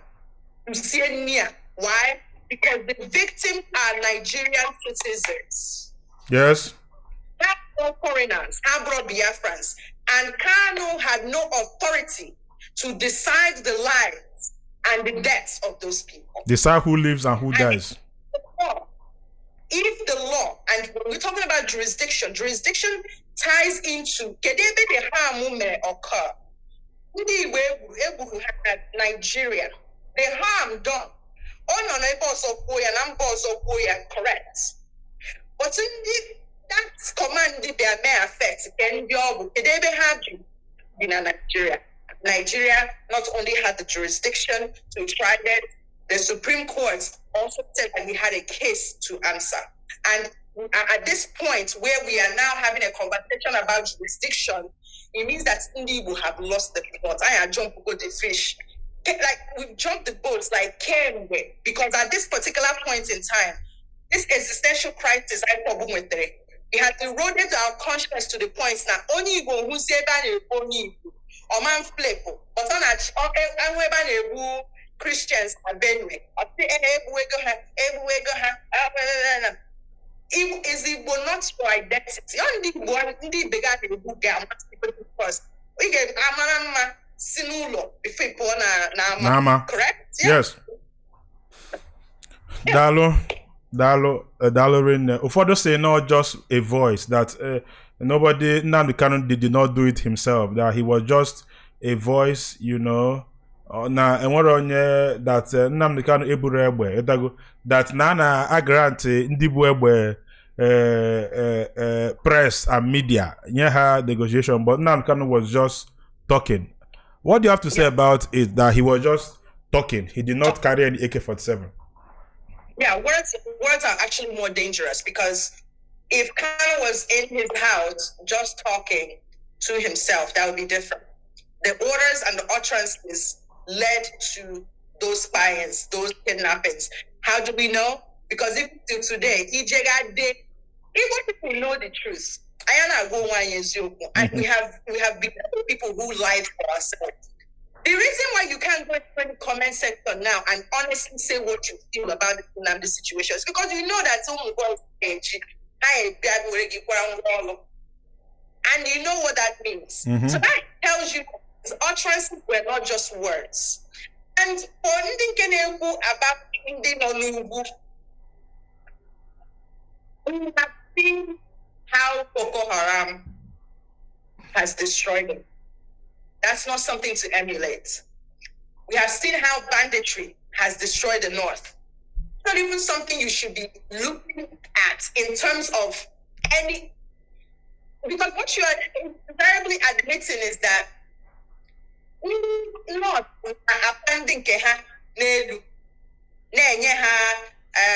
amnesty. By the way, Imo State has given amnesty to a lot of ESN members no anymore. It's just that our people don't like to tell the truth. When they talk about these negotiations, they claim that those things are happening at the state level. Again, I cannot care more about Niger State than I care about Imo State. So what is going on in Imo State, we should care about, and what is happening in Anambra State. Anambra State, and everybody was laughing. It was because I knew exactly what was happening, but everybody was doing optics. He went and met with the leader of Ipob. He took up a photo of after that visit. It's still big here. And that was the end at Achala. And all of those other places. So it means that negotiation had not worked, even at this level. Imo State in amnesty, and when it came to say when amnesty happened, nobody talked about that. So this idea that negotiation is only happening, and what guessing, the ISWAP commander, and 20 years, and then Kanu life. ISWAP commander pled guilty, not plead guilty. The ISWAP commander is a commander, so the ranking of a commander would be like Njomeko Buha, go for her, the boys of the leader. And more importantly, he took a plea bargain. Plea bargain means that you have turned state witness. It means that for the prosecution to take the intel you're going to give that in this scene. Now they make a deal. That's what that deal is. Kanu completed all of that by not opening his defense. So you can't then come and say, people forget that the main guy, Henry Ono, that he's serving life imprisonment, okay? Ndi Igbo did not come and say job persecution. Karibu Sokoto is serving for being one of the leaders of Boko Haram. He's serving life imprisonment. Nobody came and said that, Igbo persecutor. Kidnapper Evans, even though he was not doing, terrorism, but he did kidnapping. They sentenced him to death. Nobody said our Igbo brother. But this particular point in time, our people have gotten to a point where I think deep down they know. But now, Anna Chosika Akovazea, now I see trances. If you think it's all trances, most of you live in America, I dare you to go on the radio and say that you're going to decapitate a sitting president and see what's have received the FBI and CIA and are going to be there and lock your ass up. So if you are saying that you don't know the difference between utterances that are Ndi Boogie and if you don't know that or know the law now, I'm going to show you the law. The law says that you stand there said because only near dealing and then you if money conspiracy to commit murder, then you that planned it and you that sent the person who did it. Plus only won't do that mark of everybody. They go arrest everybody, and then the law will then determine the judgments that get based on those crimes. So, I want any person now today. The only thing I want to leave you with, forget what you read that I told you or what I'm saying now. Go to those communities, then on your timeline. Is there anybody from Australia? Most of them will not be bold enough to come online and tell you, but they will come to your inbox and tell you. Make investigation. But haven't you noticed that in the police, our people are so quick to believe it. But then you say, whoever had sit at home and say, how do you know it's Ipob? It's crazy. Chioma, what do you recommend to us as Ndi Igbo? Where do we go from here? Here now, and one year Gbam from Igbo integration movement, which is the courtesy of why you are here. And one year Gbam said that we react, we don't respond. How do we start responding to this? Can you hear about the way forward as Ndi Igbo? Where do we start from? How do we start healing? So I have a few things. First, we need to separate our identity. And we have to determine what that identity is, because now we have to renegotiate it amongst ourselves from our strategy or the lack thereof, right? Emotions are not going to replace realities. It's not facts. It's not going to replace right? And then I think it's also time for us to do the audit. And remember the war, if we do a project, you have to do a retrospective. Get here, walk on, get here, what were the blockers? What those things the men or walk on? A thorough, and not an Igbo problem, it's a Nigerian problem, because Nigerians are data averse. They don't like data. They don't like information. They just like the information that pleases their ears. Yes. So if we can separate what you identify as, whether as a group or whether as an LPG or whether as a people, from the strategy and asking ourselves, like, this emotion I so here or walk or And we need to also go back to valuing education. We got to a point where Ndi Igbo were platformed. The people who had the loudest voices were platformed. The people who told us what we wanted to hear was platformed. We now live in a time where facts no longer matter to people. Yes. And facts should matter to us. Yes. Because we need to go to that point of having thinkers, the intelligentsia of people being able to converse. Munagi can never agree on certain things, but it's in that disagreement that can come to an agreement of a shared truth. We must, as citizens and intellectuals, you know, we have to go back to public education again. Because when somebody is saying to you that, yes, go for city at home because that tells you people who have deviated from education. It also means holding our politicians accountable. So, for example, you don't hold them accountable after they have won, even when they are because they're all going to represent us in some sort of way. Because why are we doing all of these things? Is because before we can build a unified regional political bloc, because the end goal is for us to build a unified regional political bloc that is going to have clear demands. That because for us to go to the negotiating table with Nigeria on any level, we must have a unified regional political bloc that talks about what the Igbo agenda, Igbo grievances are. Today, Igbo, so now how to succeed for Nigeria? What is the grievance of seaports? Yes. Okay, if Port Harcourt and One and Ibeto seaports are included in the Biafra one, seaports or the Nigeria. So a unified regional bloc would then be policy makers, intelligent people, because we need to change our thought process around these grievances. But if we don't do that, every day somebody will put Biafra,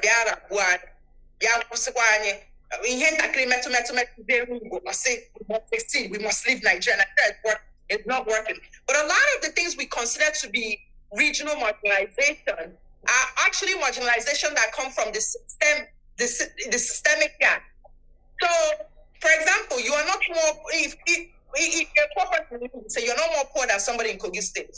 The real marginalization in Nigeria is against the poor, because Nigeria is the poor country. So if we are articulating what our clear demands are going to be, what our regional grievances are going to be, I think can actually start our level. Maybe in the Southwest governors have been able to do.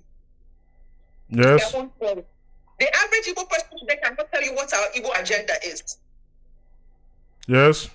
The fact that Igbo marginalization boils down to seaports and international airports tells us that we are not separating identity from strategy, and we are using just emotions as our talking points. And those points do not turn into leverage. They turn into points that just make us more disgruntled, and it makes us destroy ourselves in the process. So we must get to that point where we do the audit. We are doing a lot of that fact gathering right now, because we want to document it for very sake and for history's sake. Then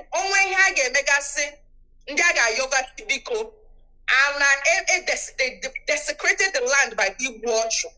We know what happened when things fall apart, and culturally, in our tradition, where Igbo a cleanse that happens. Yes. Yes, you must redo that, because people must witness that thing happening for them to know that otherwise, every grievance is going to be turned into a reason for Biafra succession. And every time it happens, it takes us back, right? And then we have to also engage with the system. But you're not going to be talking about Biafra and also talking about Igbo presidents. Those don't stand. Choose one struggle. And are contradicting themselves. So in order to engage with the system aggressively, our talking points cannot be Biafra succession. And we cannot be using Biafra succession when we actually mean true federalism. I'm one of those people who I think that, decentralizing and making the states, because America is like a United States, right? All the states have their own resource control, and they run themselves, basically. Yes. That's similar to what we had with true federalism between 1960 and 1966, right? But Yes. in this case, it doesn't work with regional anymore, because now you have to make all those other smaller tribes regions as well. And Nigeria can't handle that. So make all the states be autonomous and handle their own stuff. Now, let's say that's our talking point. You see how Biafra cannot be the talking point, and we're talking about federalism as well? Yes. Those things contradict. So it is important to shape and separate and reintroduce ourselves to ourselves, so we can have these honest conversations. That's in the sorry. Sorry. Then in the admit because until the people who report this destruction and desecration admit that we have a danger, they will always feel like they are justified. People don't think about all those people that's Kanu galvanized, all those people like that galvanized, all those people Biafra galvanized.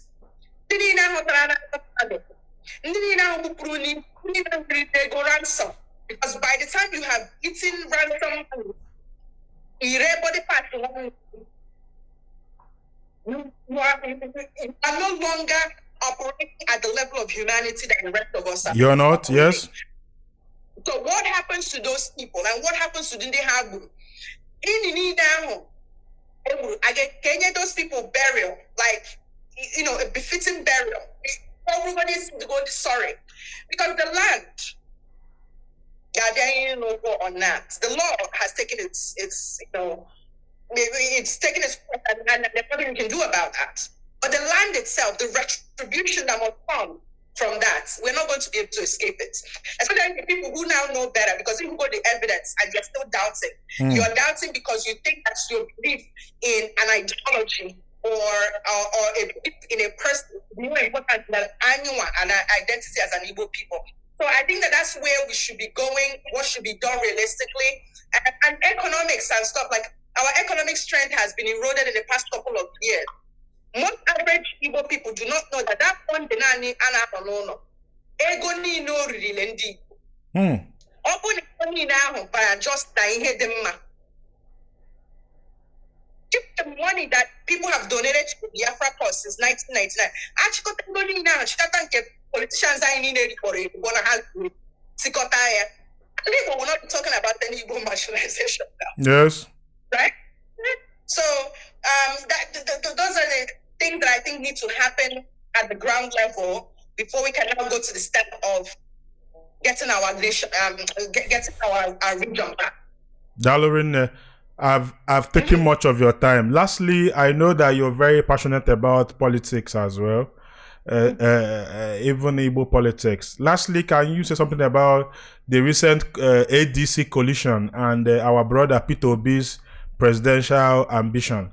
I saw you made a post about it. Can you briefly talk to us about ADC coalition, Peter Obi presidential ambition? What do you think? What's your opinion?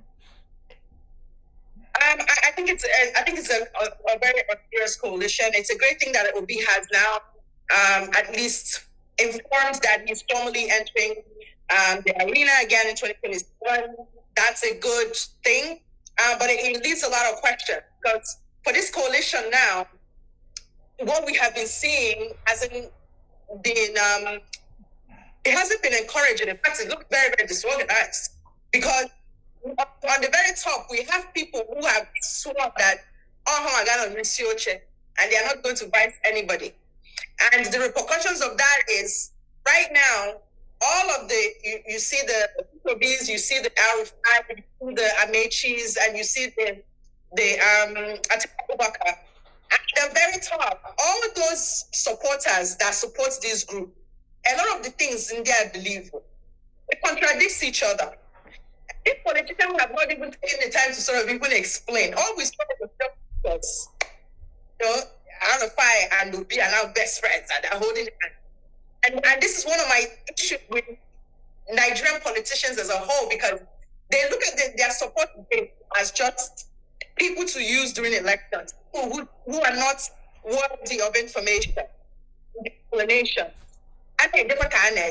So I mean, Peter Obi is going to have what a challenge this 2027 because 2023 is gone. You now have an incumbent who has more entrenched power. So, Ashwaju is there. And now he has more entrenched power to be able to do so. We also see it in terms of the defections that have been happening at the state level. We know that for machinery to the state governors meaning APC means something, right? It means that the things are on the wall, and we know what that is going to do. Because we know that second terms are really what affirms administrations the first term. So 2027 is going to be a really, really hard race. It is unfortunate that my issue with Obi was that when he should have stood firm, he became a pacifist. Obi was the person who made myself obsolete on in 2006. So I wonder why he's doing this pandering to Ipob members and claiming that he doesn't understand why, their leader was kept. One of the mistakes he made, and it's going to affect his bid. But I also know that beyond that, that's just a small thing. But beyond that, Obi was not able to hold Labour Party. People will say control. In America, political parties are the machinery. They are the machinery that guide you. Labour Party, Obi carried Labour Party on his back in 2023 when he could have been focused on being a candidate. Labour Party was supposed to be the vehicle, but Obi became the vehicle, became the candidate, became the leader of the movement at the same time. And for that, he still emerged number 3 as the third force. So that is something powerful. But he has not been able to, in my opinion, and what we can see, be able to convert that power that came from the obedience movement into structures on ground. Because word by word, polling unit by polling unit, it's not people tweeting that is going to help us. I talked about this, we know the gift shishi thing. 2027, not carry that in entering terrain. Because if Labour Party is not your party right now, because Labour Party, we see what they are doing. So Labour Party is not even a good opposition. ADC right now, has egos and personalities. It doesn't have the backing of a coalition that can. Because what happens if Amechi or an Atiku goes and brings a chunk of money and holds that party down? Are they going to give the ticket? Because what? Because we believe that Obi is the same things like right now. That's not how politics works. So that coalition is moving in a great direction. PDP has collapsed in almost all the states. Obi was not able to hold on to some of those politicians who ran. We have one governor from Labour. We had 8 from the Senate. Then we have 20-something from the national, from the representatives. But most of those people have now almost defected, or they are partyless. So the work is cut out for Obi. Because Obi has already said that he will not vice anybody. And if he was open to vice, 2027 again is going to look different. If it fits into 2027, we will still have 2023 repeats. Because now you don't have any power, you won't change anything. And for the people who talk about the electoral reform is not happening a year into the election. We are 1 year into the elections. The primaries are just like 7 months ahead, okay? And who is supposed to be the alternative doesn't have a part. That should concern people. That should make people worried. Because he's not backing down. Ashwaju is not backing down. In fact, if he backs down in 2023, he's not going to back, because he actually looks healthier than he looked in 2023. So, yes, he does. So he's definitely, so he's definitely not backing down. It's not like, so Obi has a hard challenge. In fact, Obi's, one of the reasons why I write about the campaign is because I'm hoping that some of these people take some of the things, because right now, what we have is a movement, and we have people who support a movement. But they have not been able to convert its personality into a presidential identity. And until we can see that, because we can see what you're telling us Obi can do based on your moral assessments of him. But right now, he's not in control of the ADC. He's not in control of PDP. He's not in control of Labour Party. I agree with Waziri Party will build a machinery in the next 1 year. And where's that money going to come from? Right? So that to me, the challenge that I foresee, the campaign is going to, in fact, I would consider bicycle, because if he had done that, he can only do it in 2027. He wouldn't have been able to do it in 2023, because in 2023, well, the obedience movement would not have taken place. The ADC is now in the picture, and somebody's going to emerge under ADC, and I don't think it's going to be okay. Right? No, I don't see it, because Amechi will bring machinery, but Atiku will bring machinery, money. Erufai can bring machinery, money. Obi cannot. Obedience propped Obi a moral candidate, and that's one of the challenges. And I said this in 2023, 2022. This is going to be a challenge, because now we will have to hold the hands of Erufai for Erufai to be the one to give the shishi.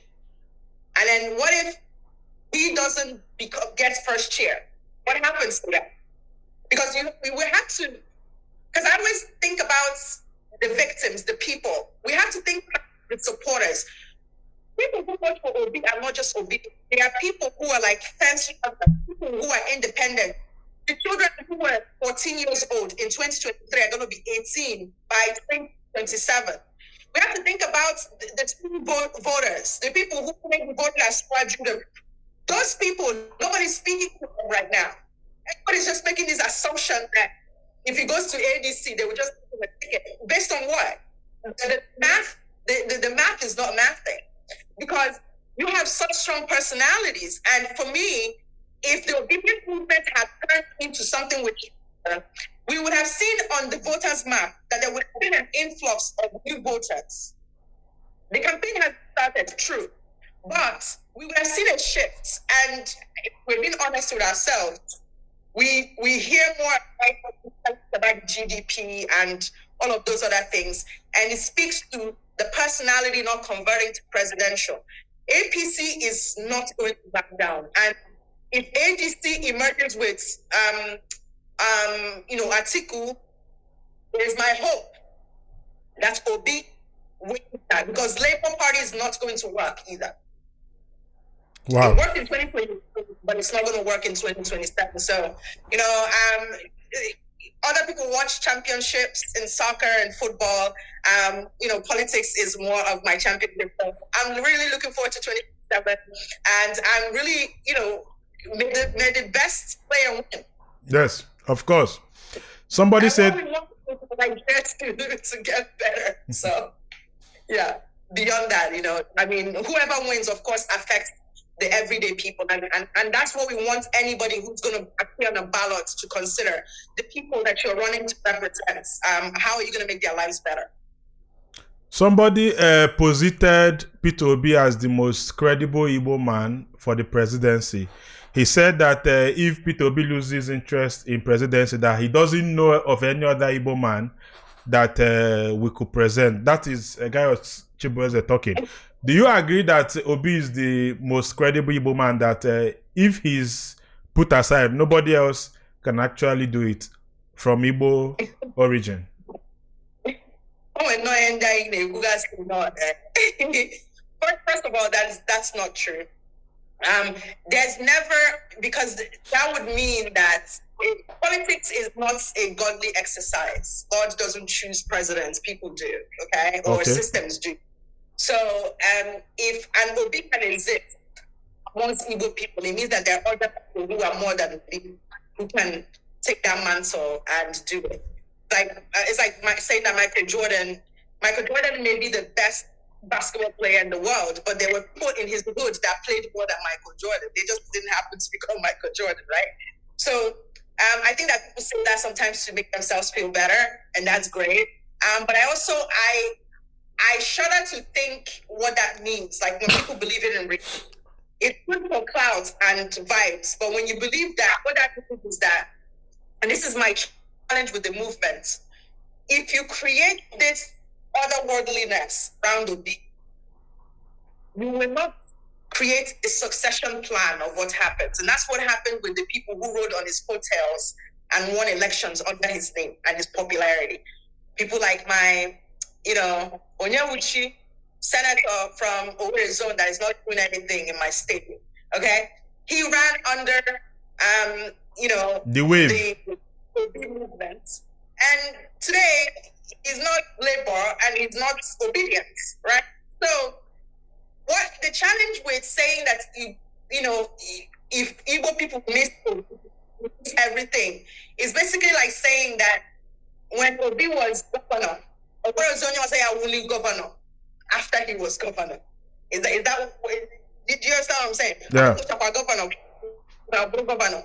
He's not the best that we have, but based on the things we have on the table, okay? Based on the things we have on the table. Yeah.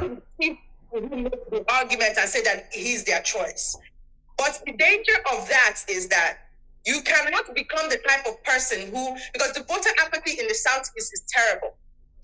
And if you say Obi or nothing, right, it means that every time that somebody else emerge and stuff, you're not going to be thinking future. Like, I'm thinking 2031. I'm thinking 2035. And I'm thinking, the American part of me is always thinking 2027 is almost here. Because if Obi doesn't win, then what? If this continues, what happens? What permutations are possible in 2031? What does that mean? Does that mean that Igbo people, because Obi doesn't win in 2027, Igbo people will now say they want to succeed again? Does it mean that Igbo people will not put forth more credible Igbo people? Credible people will start now. We have not even started. I think with credible people, even in our, there are multiple of these exist. They exist in you. You are capable of being president. I'm capable of being president. Every one of us is capable of being president, right? It just, the wheel there is the machinery there, there's system there, and all of those other things. So I think that when you're going to nail that thing like that, that's a very, very myopic way of saying things. Because with Nigeria and we don't show, we say we don't show. Yes, sir. We don't show, we say we don't show. I get Kotoke, whether it's 2027 or 2031 or 2035. We have to. We must try our best, and try we must. Chioma Amaryllis Ahaghotu, please, your final remark. Let me let you go. Just in case, add more, emphasize more, but shout out to Thank you guys. Please, final remark. So much. Yes, thank you guys so much for having me. I really appreciate the platform, and I look forward to seeing how all of this comes together. Ndi Igbo, I need one mana.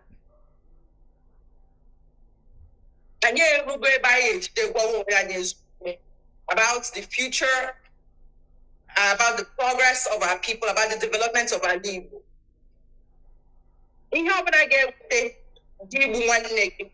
Yes. Contradicts the very nature of growing up. I have gone now about my uncle. That's why our person's name is Amish. You cannot become the people gave me shaman because we have failed to call ourselves to a meeting. I got Owanyo. Right now. I got Owanyo. The responsibility to rewrite the wrongs that we have committed against ourselves, against the land, against our people. We must have that come to Jesus talk with ourselves. And until we do that, we hold on to know that one nigga bro your enemy. Yes. Yes. That's it. Dalo in there. Sure. Thank you very much for joining us. We appreciate.